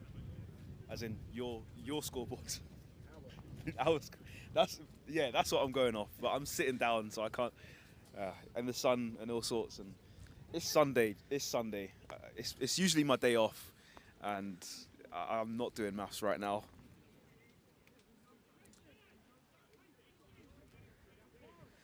I'm married, I don't have days off. Not that my wife's probably going to be listening to this, but... Say I'm single and I still don't have days off.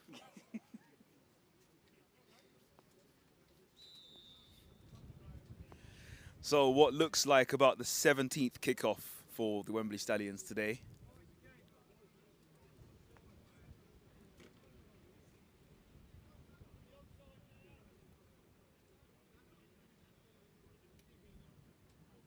As Leslie lines up the kick and sets back. Checks both sides are ready. And this kick drilled along the ground and recovered by someone on the Hertfordshire Cheetahs who knocks down a guy and didn't really make any yards before he gets absolutely swarmed. Everybody's in there. I can't even see what number he's wearing. That was fantastic hands by the Cheetahs there. I mean, that's a really hard ball to catch. So for him just to scoop that off the floor and to make a little bit of yardage, that was great work. Rory Gallagher with the reception, number 97, to pick up that ball. Don't think he was happy that his helmet's halfway off. I think he's contesting for a face mask. It's always worth asking the referee when your helmet is hanging halfway off, you know, are you going to throw a flag or are you just going to like watch it happen?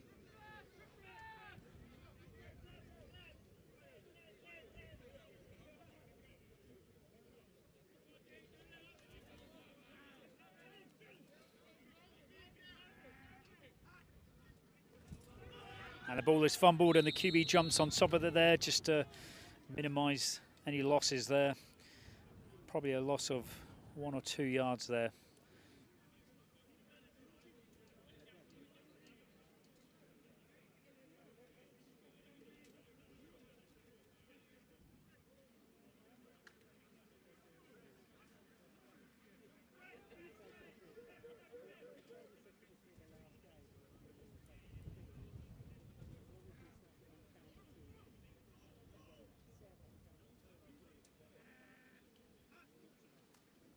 And the Stallions bring a blitz. QB reads it well and hands off to the running back and makes a gain of about 5 yards there, bringing it 3rd down and 7.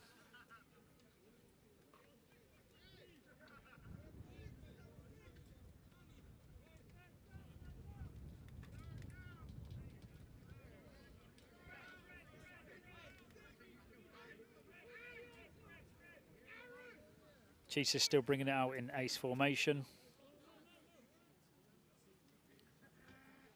MOT and shotgun with Kieran And Jolly they're in the bringing a backfield. two-man He throws blitz, it. It's and that ball intercepted. is- Number 36. There he goes. Nathan Williams heading towards the end zone. Knocks down the quarterback. Only has the sideline and space. And now he's into the end zone for another touchdown for the Wembley Stallions. What a fantastic read there by the Wembley Stallions to pick that ball off.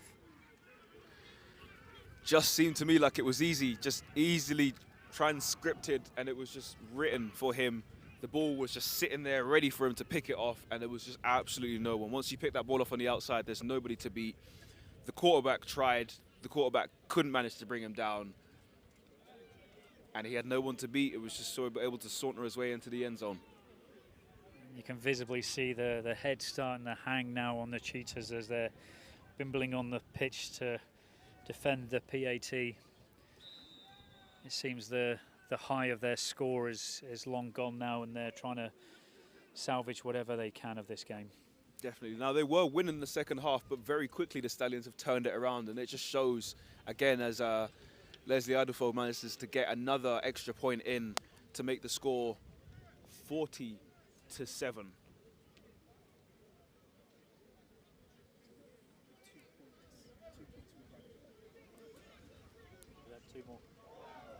Two more points and a safety for the Stallions against the Cheetahs would give them a running clock.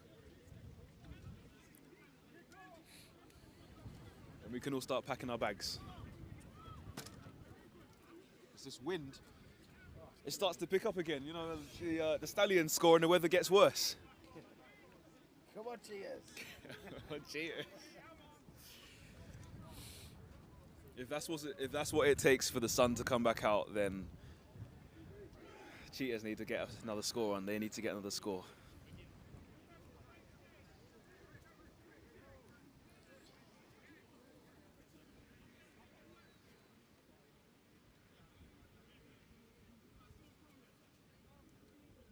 It just seemed to me like the Hertfordshire Cheetahs started the second half really brightly, made a good play, and had the momentum for the second half, but it was very quickly zapped away from them in the space of a few minutes. Momentum has completely turned back around in favour of the Wembley Stallions. And a big score in this game would really, really set them up for the Prem and give them the confidence that they need to say, look, we can at least go out there and maybe win 4 or 5 games next year. Minimum. 5? Possibly. That's a big ask. I would look at least 4, but if you're looking at winning 4 games, it's muffed and it's a live ball. It's picked up and recovered. Bolokoko made amends for his mistake, manages to recover the ball and keep possession. I do think if they're able to win the 4 games against the teams that we think that they can beat. Cats and the Knights. Yeah, Yes. that's a big ask to beat the Cats. You're then and looking the at Knights. one other game where, you know, I'm not saying that they will, but they definitely will think that they can at least take the fight and make it a close game against one of the other 3 teams.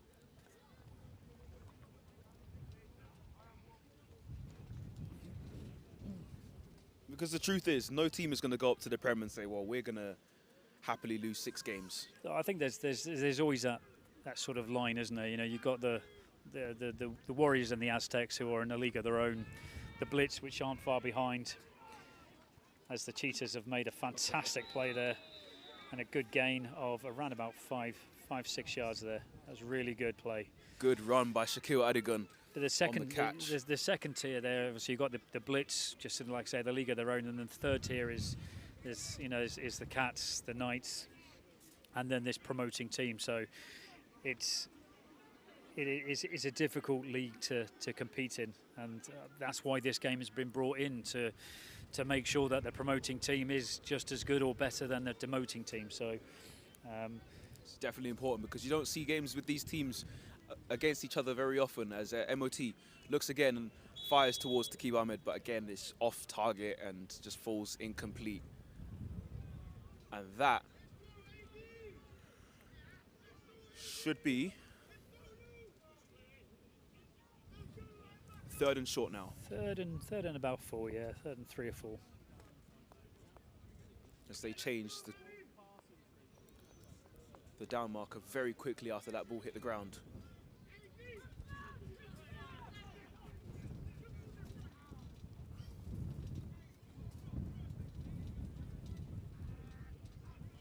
Owen Thursfield looking to his right. It's tipped by Jaden Abraham and almost intercepted. Aaron Rush was there in the vicinity, as the Hertfordshire Cheetahs will be bringing out their punt team right now to get this ball as far away as possible, or as close to the Wembley Stallions 1-yard line as possible. I believe so. Yeah, I think that was 4 and out. 4 and out on that one, so.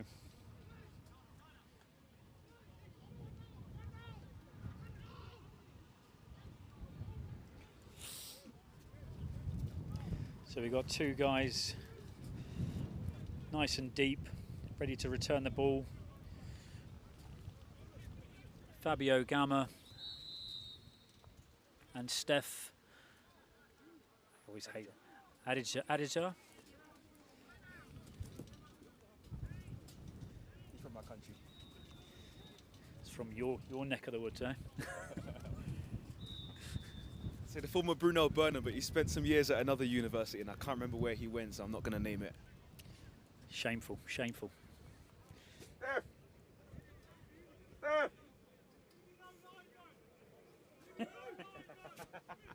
Hi, Steph. Steph says shout out to his mum. He loves you, mum. Steph's mum, if you're watching, Steph loves you very much. Mum, you should reel off in the comments to make sure that you are watching. Otherwise, that's a bit embarrassing. So you better be watching. We're waiting for the comment. He's watching. Put the camera on him. He's got his heart. Wembley Stallions have got a timeout. There's a lot of slow movement to the field on this punt play as they come back onto the field now. And 2 guys, the same 2 guys, number 1 and number 2, to return that ball. Fun fact, I've played in the same team as both of these guys, as I'm a former Brunel Burners teammate of Steph Adija, number 2. And that's a muffled, a muffed snap. And Dan McMillan's going to have to dive, run backwards and get on that. And that and is I played a at the draft huge, with Fabio Gamma as well. Huge loss there. Huge loss, in the Wembley Stallions are just going to be looking to just put the nail in the coffin right now and set this running clock going, as they have the ball inside the red zone, and the referees are still walking. The chain crew is still walking. Are the chains going to be up, or are they going to be down? That's about 11 yards out, I believe. They're on the 11-yard line.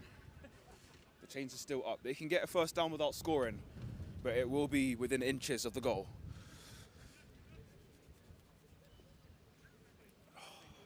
It's August. Why is it cold? As Ted Watts hands off to Adam Maitland, who squeezes his way forward for a healthy gain. We're going to have to wait to see how far he gains, because this positioning of the field, I can't quite see at the angle how far he's gained. Now it looks to be about 5 yards. 4 or 5 yards. 4 or 5 yards. Very good run. That's what you expect from a running back, is to get a good sort of yardage. 4 or 5 yards is fantastic. Sets up for really good for a good couple of passes. And it seems to me that there's not many plays that the Wembley Stallions have had that have gone for negative yards. So I think that is the quarter. That is the quarter of this windy game. The 4s are up. This is something I remember from my time at the Brunel Burners, and there's a lot of overlap between the Burners and the Stallions, with personnel, players, coaches who have played or coached, or played and coached, or one or the other at both teams. And this wind here is bringing us into the 4th quarter. As the players are coming down this way, they are being brought towards us, and we are bringing towards you this game, along with our sponsor Warlord, a new movie starring Billy Boyd from The Lord of the Rings. We love the Lord of the Rings, and I know you are. I know you do too. J.R.R. Tolkien, a fantastic author and producer of a movie. The fantastic brains behind Lord of the Rings. And alongside cast members from Baldur's Gate 3, Harry Potter, and Battlestar Galactica, 3 fantastic movie series that I know you will love. And I know you're going to love this movie, Warlord. That movie is out now on Amazon Prime. We are in the 4th quarter of this game. 2 points away from a running clock. If this game finishes soon, definitely go and watch that movie. If you've watched the trailer at halftime, like I said, you know that this movie is one to not miss. And this last quarter of this game is also one to not miss, as this wind is really picking up in the direction of that the Wembley Stallions are driving in. I think the wind is trying to will this ball into the end zone.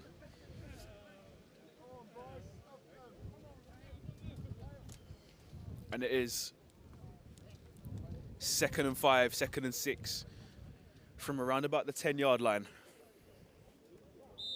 Or just inside the 10, should I say.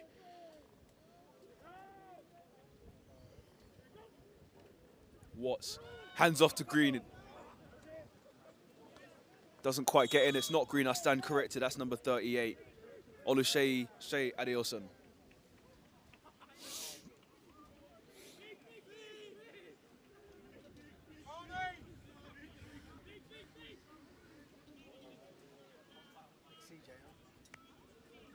And it is 3rd and short, so they only need another yard to go to gain another set of 4 downs. And now Adam Maitland is back in the backfield with Christian Niteko as a lead blocker in front of him. And Watts is going to run the ball this time, and he almost finds his guy. It's in and out of the hands of receiver number 87, the tight end Johnny Dwyer, and it falls on top of a Hertfordshire Cheetah and bounces harmlessly to the ground. That was intense. 4th down now, 4th and a yard, or maybe even inches. Yeah, For the Hertfordshire Cheetahs, they are not going to kick the field goal this time. Instead, they're going to keep it in, and they're going to hand off to Adam Maitland, who and has a crease, like has some space, and gets gets dragged down into in. the end zone, spins, almost gets brought down, but manages to stay on his feet and finds his way into the end zone for the touchdown. That will be the running clock. Number 91, Lee Farmer, was in there with the tackle and couldn't quite bring him down before the end zone. Maitland managed just to stay on his feet and stretch to touch the pylon, and that makes it 46-7 to the Wembley Stallions. Steph, Mummy loves you more. Steph, Mummy loves you more. Ah, that's sweet. Loving the relationship. Steph, my former teammate, Steph's mum, my former teammate's mum. She replied. Yeah, she's replied. She replied, that's incredible. Loving the She relationship. showed up, I love it. And now Leslie Adufo to kick this extra point. It was a bad snap and hold, but it manages to get down, and the kick goes up and is caught by the guy in the red hat behind the goalposts. It's an extra point that is good. The gap is now 40 points. The running clock is now in effect in this 4th quarter. And I make it less than 15 minutes, we will have the full-time whistle, and we will be packing up probably very quickly because it is windy and getting very cold. I feel like it gets a little bit colder every time the Stallions score. So just for the sake of it, I know this running clock won't end at least for another 3 scores for the Cheetahs. So for the sake of this weather, can the Cheetahs score 1 more touchdown just so the sun comes out? It's come out a little bit, so. I think it's the last time I trust a weather app. Yeah, I trusted it, saying it was going to be a nice warm day, nice sunshine. This is the last time this year in 2025 that I'll be stepping out of my house without a big coat on. I know. Do you reckon they probably will? It's funny because the last time I came to commentate on a game involving the Hertfordshire Cheetahs, I was wearing a t-shirt, a football shirt, and it was Liverpool versus Arsenal on TV. And lo and behold, today I've come to commentate on another Hertfordshire Cheetahs game, and today, not long ago, just kicked off, is Liverpool versus Arsenal. Are you keeping up to date with the score? I will be keeping up to date with the score because I forgot that kickoff happened, and I will be tuning in. But first I have to watch an advert. Multitasking. keeping an eye on the football score as well as this score. Big kick, and that's going And to be that's left to go straight into the end zone for There a we go. touchback. As you can see the dust kicking up off the surface and flying from left to right on our screen.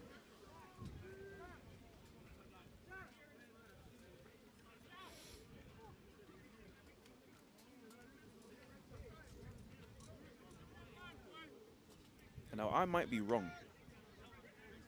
Kickoff is at 4:30, so I'm in good positioning. So It's still this good. game, Still good. So I'm also multitasking. I'm also doing a fantasy draft whilst trying to watch the game.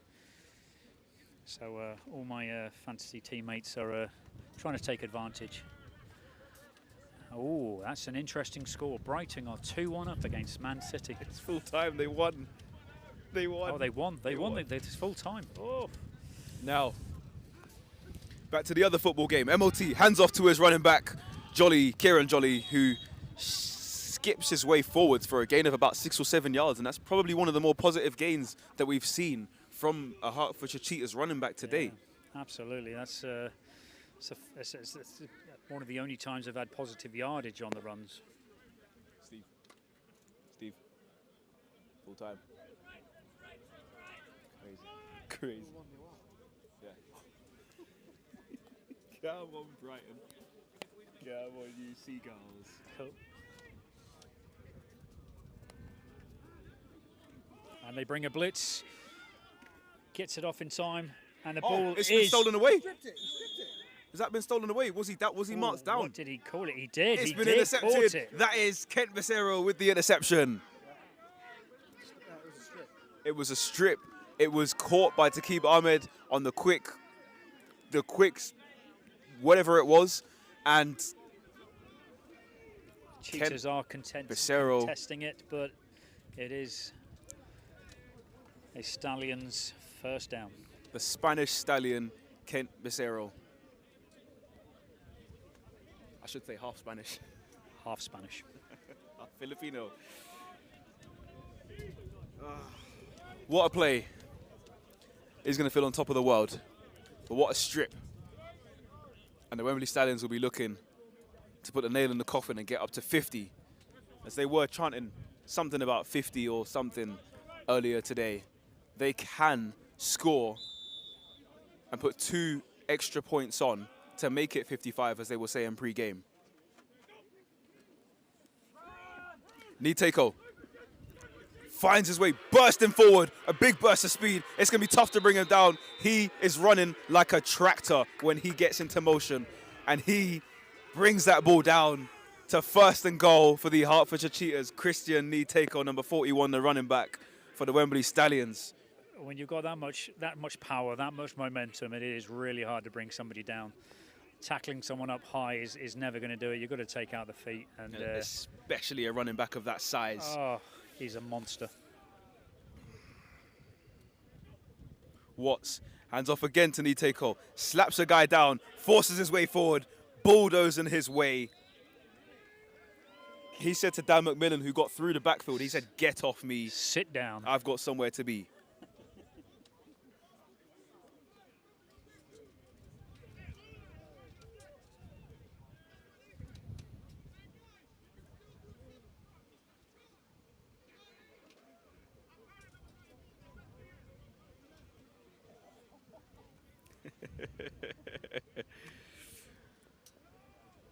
A little bit of housery going on as Ted Watts fakes the handoff and rushes up himself and gets stopped just before the goal line. Ooh, that's Does he get just in? short. No, Just that's short of the just goal short. line. He got wrapped up at the 1 or 2 yard line. And that will bring up 3rd and goal from right next to the goal line.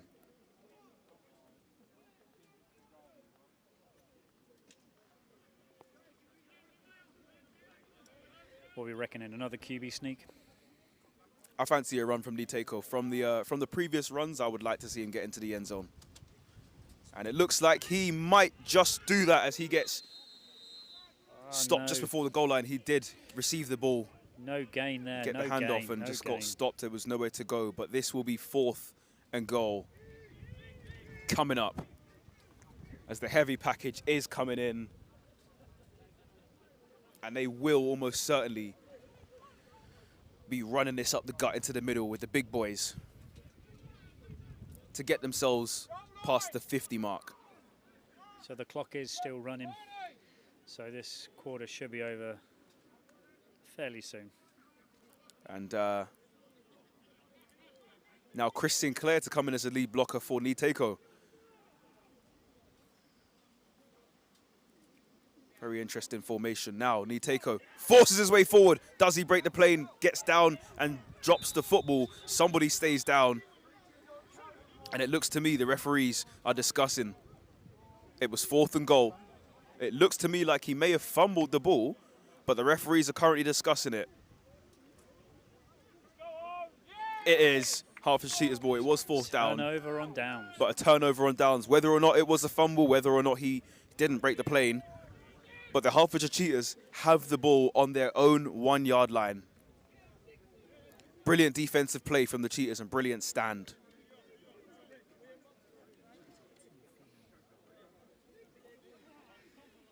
Interesting.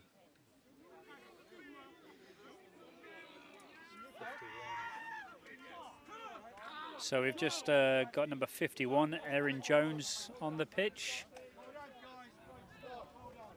making a debut. And we've also got number 79, Tara Minto, who's making their debut appearance for today. As some of you may or may not know, that this division is technically and actually a mixed division. This sport is mixed, so there are women who play in this men's league. It's not a men's league. There are women who play in this, I should say, male-dominated league, but it is a mixed league as just adult contact open. league. Everyone can play. It is open to anyone and everyone. Presumably, as long as you are a human being, you are allowed to play. So I know on the Cats we've always had a female on our team for the last few years. Same as the Thrashers as well. Yeah, I think it's great. You know, the women competition is absolutely fantastic. So where the talent is and where they want to play more football, and come and join the adult contact league. I think it's great for the sport. It's great to see women representing in the sport and the game of football. Definitely. I think also it is a testament to the women who play in this league, as a lot of them are very, very dominant players in the women's game, very top quality, top draw players, and of course they want to challenge themselves as much as possible. And when you see women in the mixed game, in the adult league, and also in the uni ball league as well, which is also mixed, you know, it really is a testament to the athletic ability of these women. Absolutely. Just talent all over. So the Cheetahs are coming out of the break on their 3-yard line on 2nd down. As Shaquille Adigan with the minimal gain on the previous run. Kieran Jolly is back in the backfield next to Miles Owen Thursfield, who hands the ball off to him. He runs backwards, backpedals for a bit, and manages to gain a few yards as he spun around and backpedaled for a couple of yards gain before he manages to find his bearings and turn back around. So there was a minimal gain on that play. As Taqib Ahmed makes his way back onto the field for Bolukoka, who trots off to the sideline.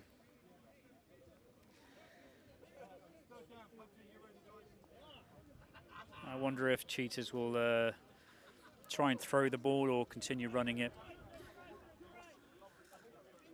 I think the Cheetahs will have to try something new. You know, the game is well and truly beyond them. So at this rate, the result has been decided. At this point, it is bringing in new players and trying new things. As Jaden Abraham makes a catch over the middle, has a bit of space. Can he break through from a man?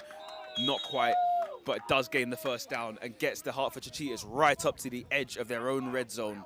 Will Roman again with the tackle.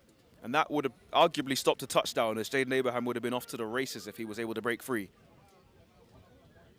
Would have been a massive 98-yard score if he did take it to the house. But Will Roman, sure as ever, adding another tackle to his tally today.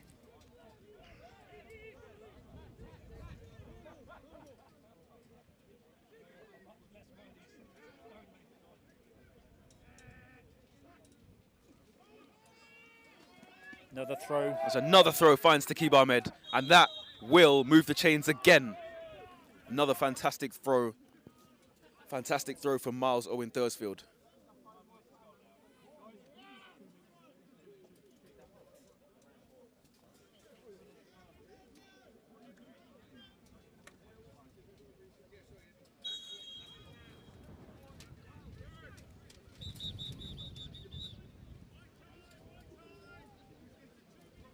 And that is the 2-minute warning. So this quarter has gone really quick, and this game is almost done. Let's see if the Cheetahs can get another point, some more points on the board before we call it full time. Now, barring any timeouts, this game will be finished within the next 120 seconds.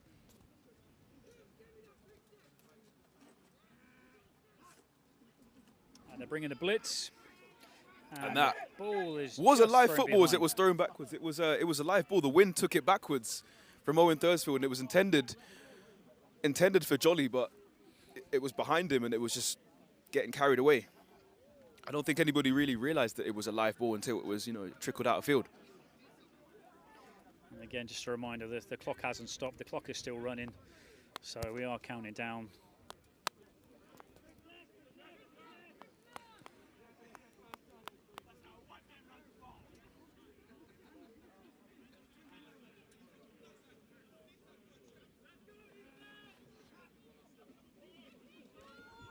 MOT looking, running forward, rushes out of the pocket, and he's forward, and he's still going, has a few blockers. Does he have the yards? Does he have the yards for the first down? He might just be short. He might be a few yards short, but there's some extras going on. Somebody's taking his, Nanatashi's taking his helmet off, and the referee shoves him off the field. A flag comes out again. So multiple flags on the play. We've got multiple fights. And Will Roman was squaring up to someone, somebody's flag. Another flag comes out, and the flags will cancel out. People are squaring up to each other. I didn't quite see who Will Roman was squaring up to. Was definitely unnecessary roughness, out of bounds, and I think the second flag came in just for fighting on the field. Understandably, the Cheetahs losing their tempers as they watch their QB get thrown out of bounds.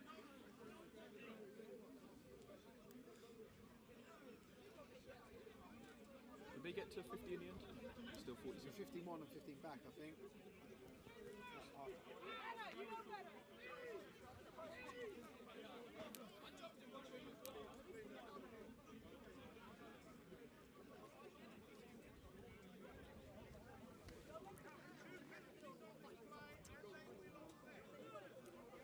And the ref just confirmed the penalties will offset.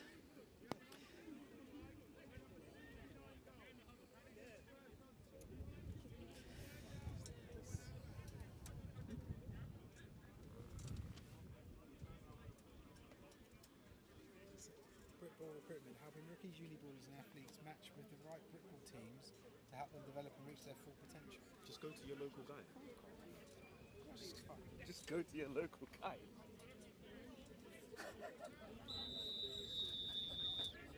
That'll be about 3 weeks, that'll be dead, that. Okay? Yeah. I live in Reading. Imagine they're going to send me to, Nottingham Caesars. Yeah, but what are they going to earn money? Who's going to fucking pay it? Oh, no. MOT drops back to throw. That's intercepted. Steph Adija picks it up, and he drops the ball, and he picks it up again. He's off. He's on his way to the end zone. That is the 50-pointer for the Wembley Stallions. What a way to finish the game. Another interception. With his mother watching. We love you, Steph. The pick six to end the game. After the first pick six was called off, the second one, he caught it, he fumbled it, it dropped on the floor, it bounced perfectly back into his hands, and he just found his way to the sideline, got the crease, and it was off to the races. It was a foot race between him and Kieran Jolly, and Jolly wasn't going to catch him. Turned on the jets. I'm sure his mum's going to be very proud of him after that performance. That was fantastic. Steph Adija turned on the jets and turned off the lights for this game. That is the end of the game. There is no time for extra points. It will be 53-7 final score for the Wembley Stallions, who have finally completed an undefeated season. And finished off with a promotion to There the is Premiership. the icing on the cake, the cream of the crop. They are the champions, undefeated. They have won every game this season. And I make that 11 games, if I'm correct.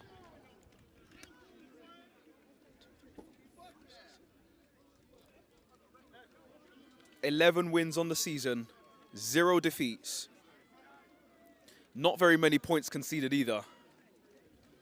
I And think the that's curtains. that's down to the defense. The defense is absolutely balled out today with QB pressures, interceptions.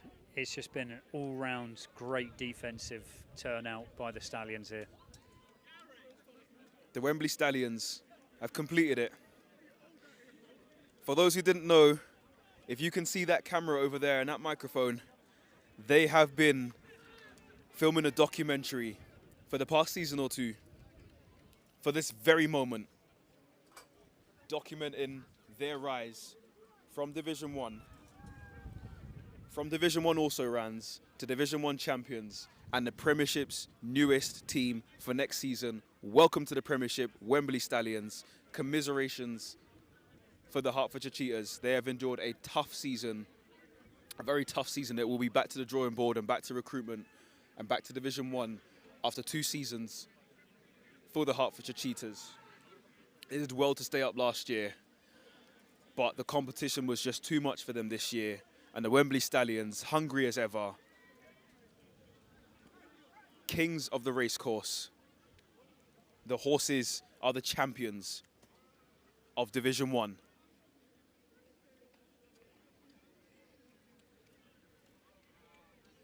And finally, they get their well-deserved ring as well. Well deserved. They get their ring. They are this season Division 1's Lord of the Rings.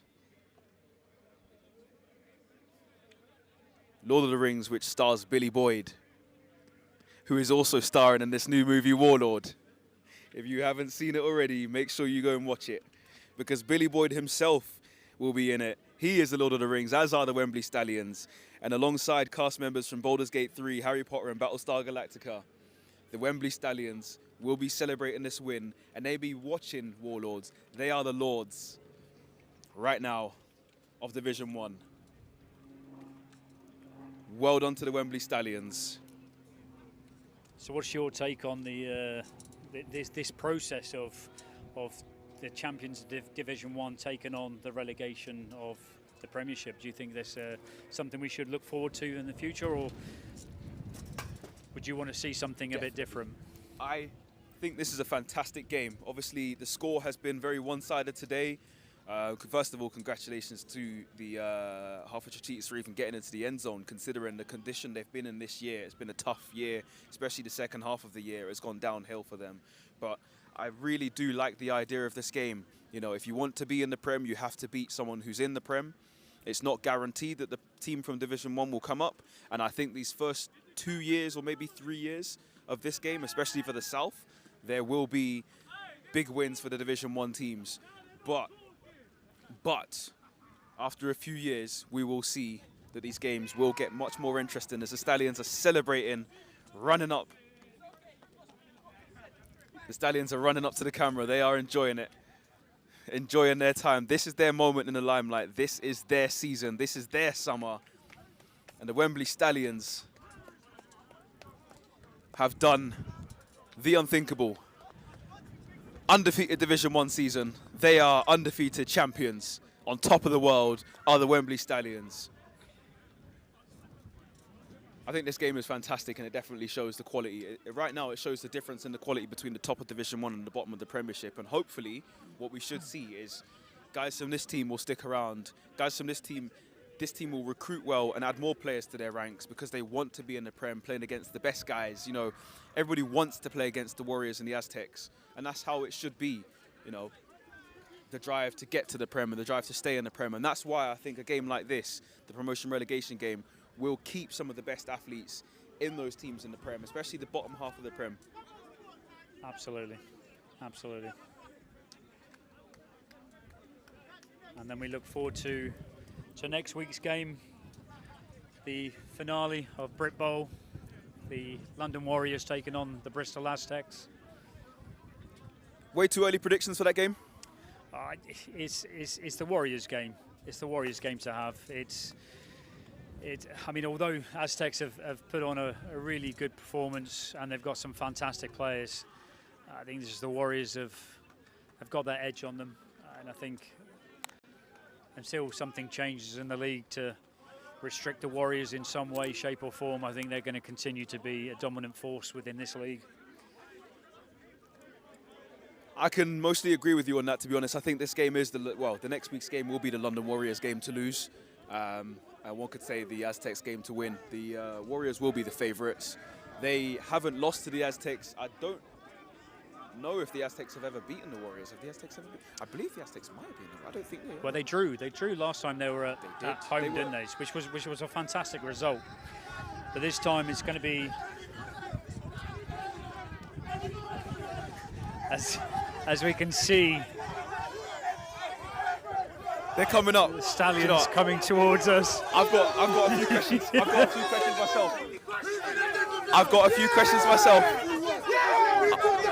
I have plenty of questions myself. Let them sink it in, inject it, enjoy it, drink it, because this is a moment that they are never going to let live down. This is the moment for the Wembley Stallions. This is them. They are on top of the world. Were they good enough? Were they good enough? None of that. Were they good enough? None of that. We love the energy. We love it. Some good energy there. Good energy. That is what it means to be part of a championship winning squad. To be doubted, to be denied, and to have your doubters talk and talk and talk and run their mouths, and to be able to shut them up on the field, that is where it matters most. The Wembley Stallions are going to the promised land.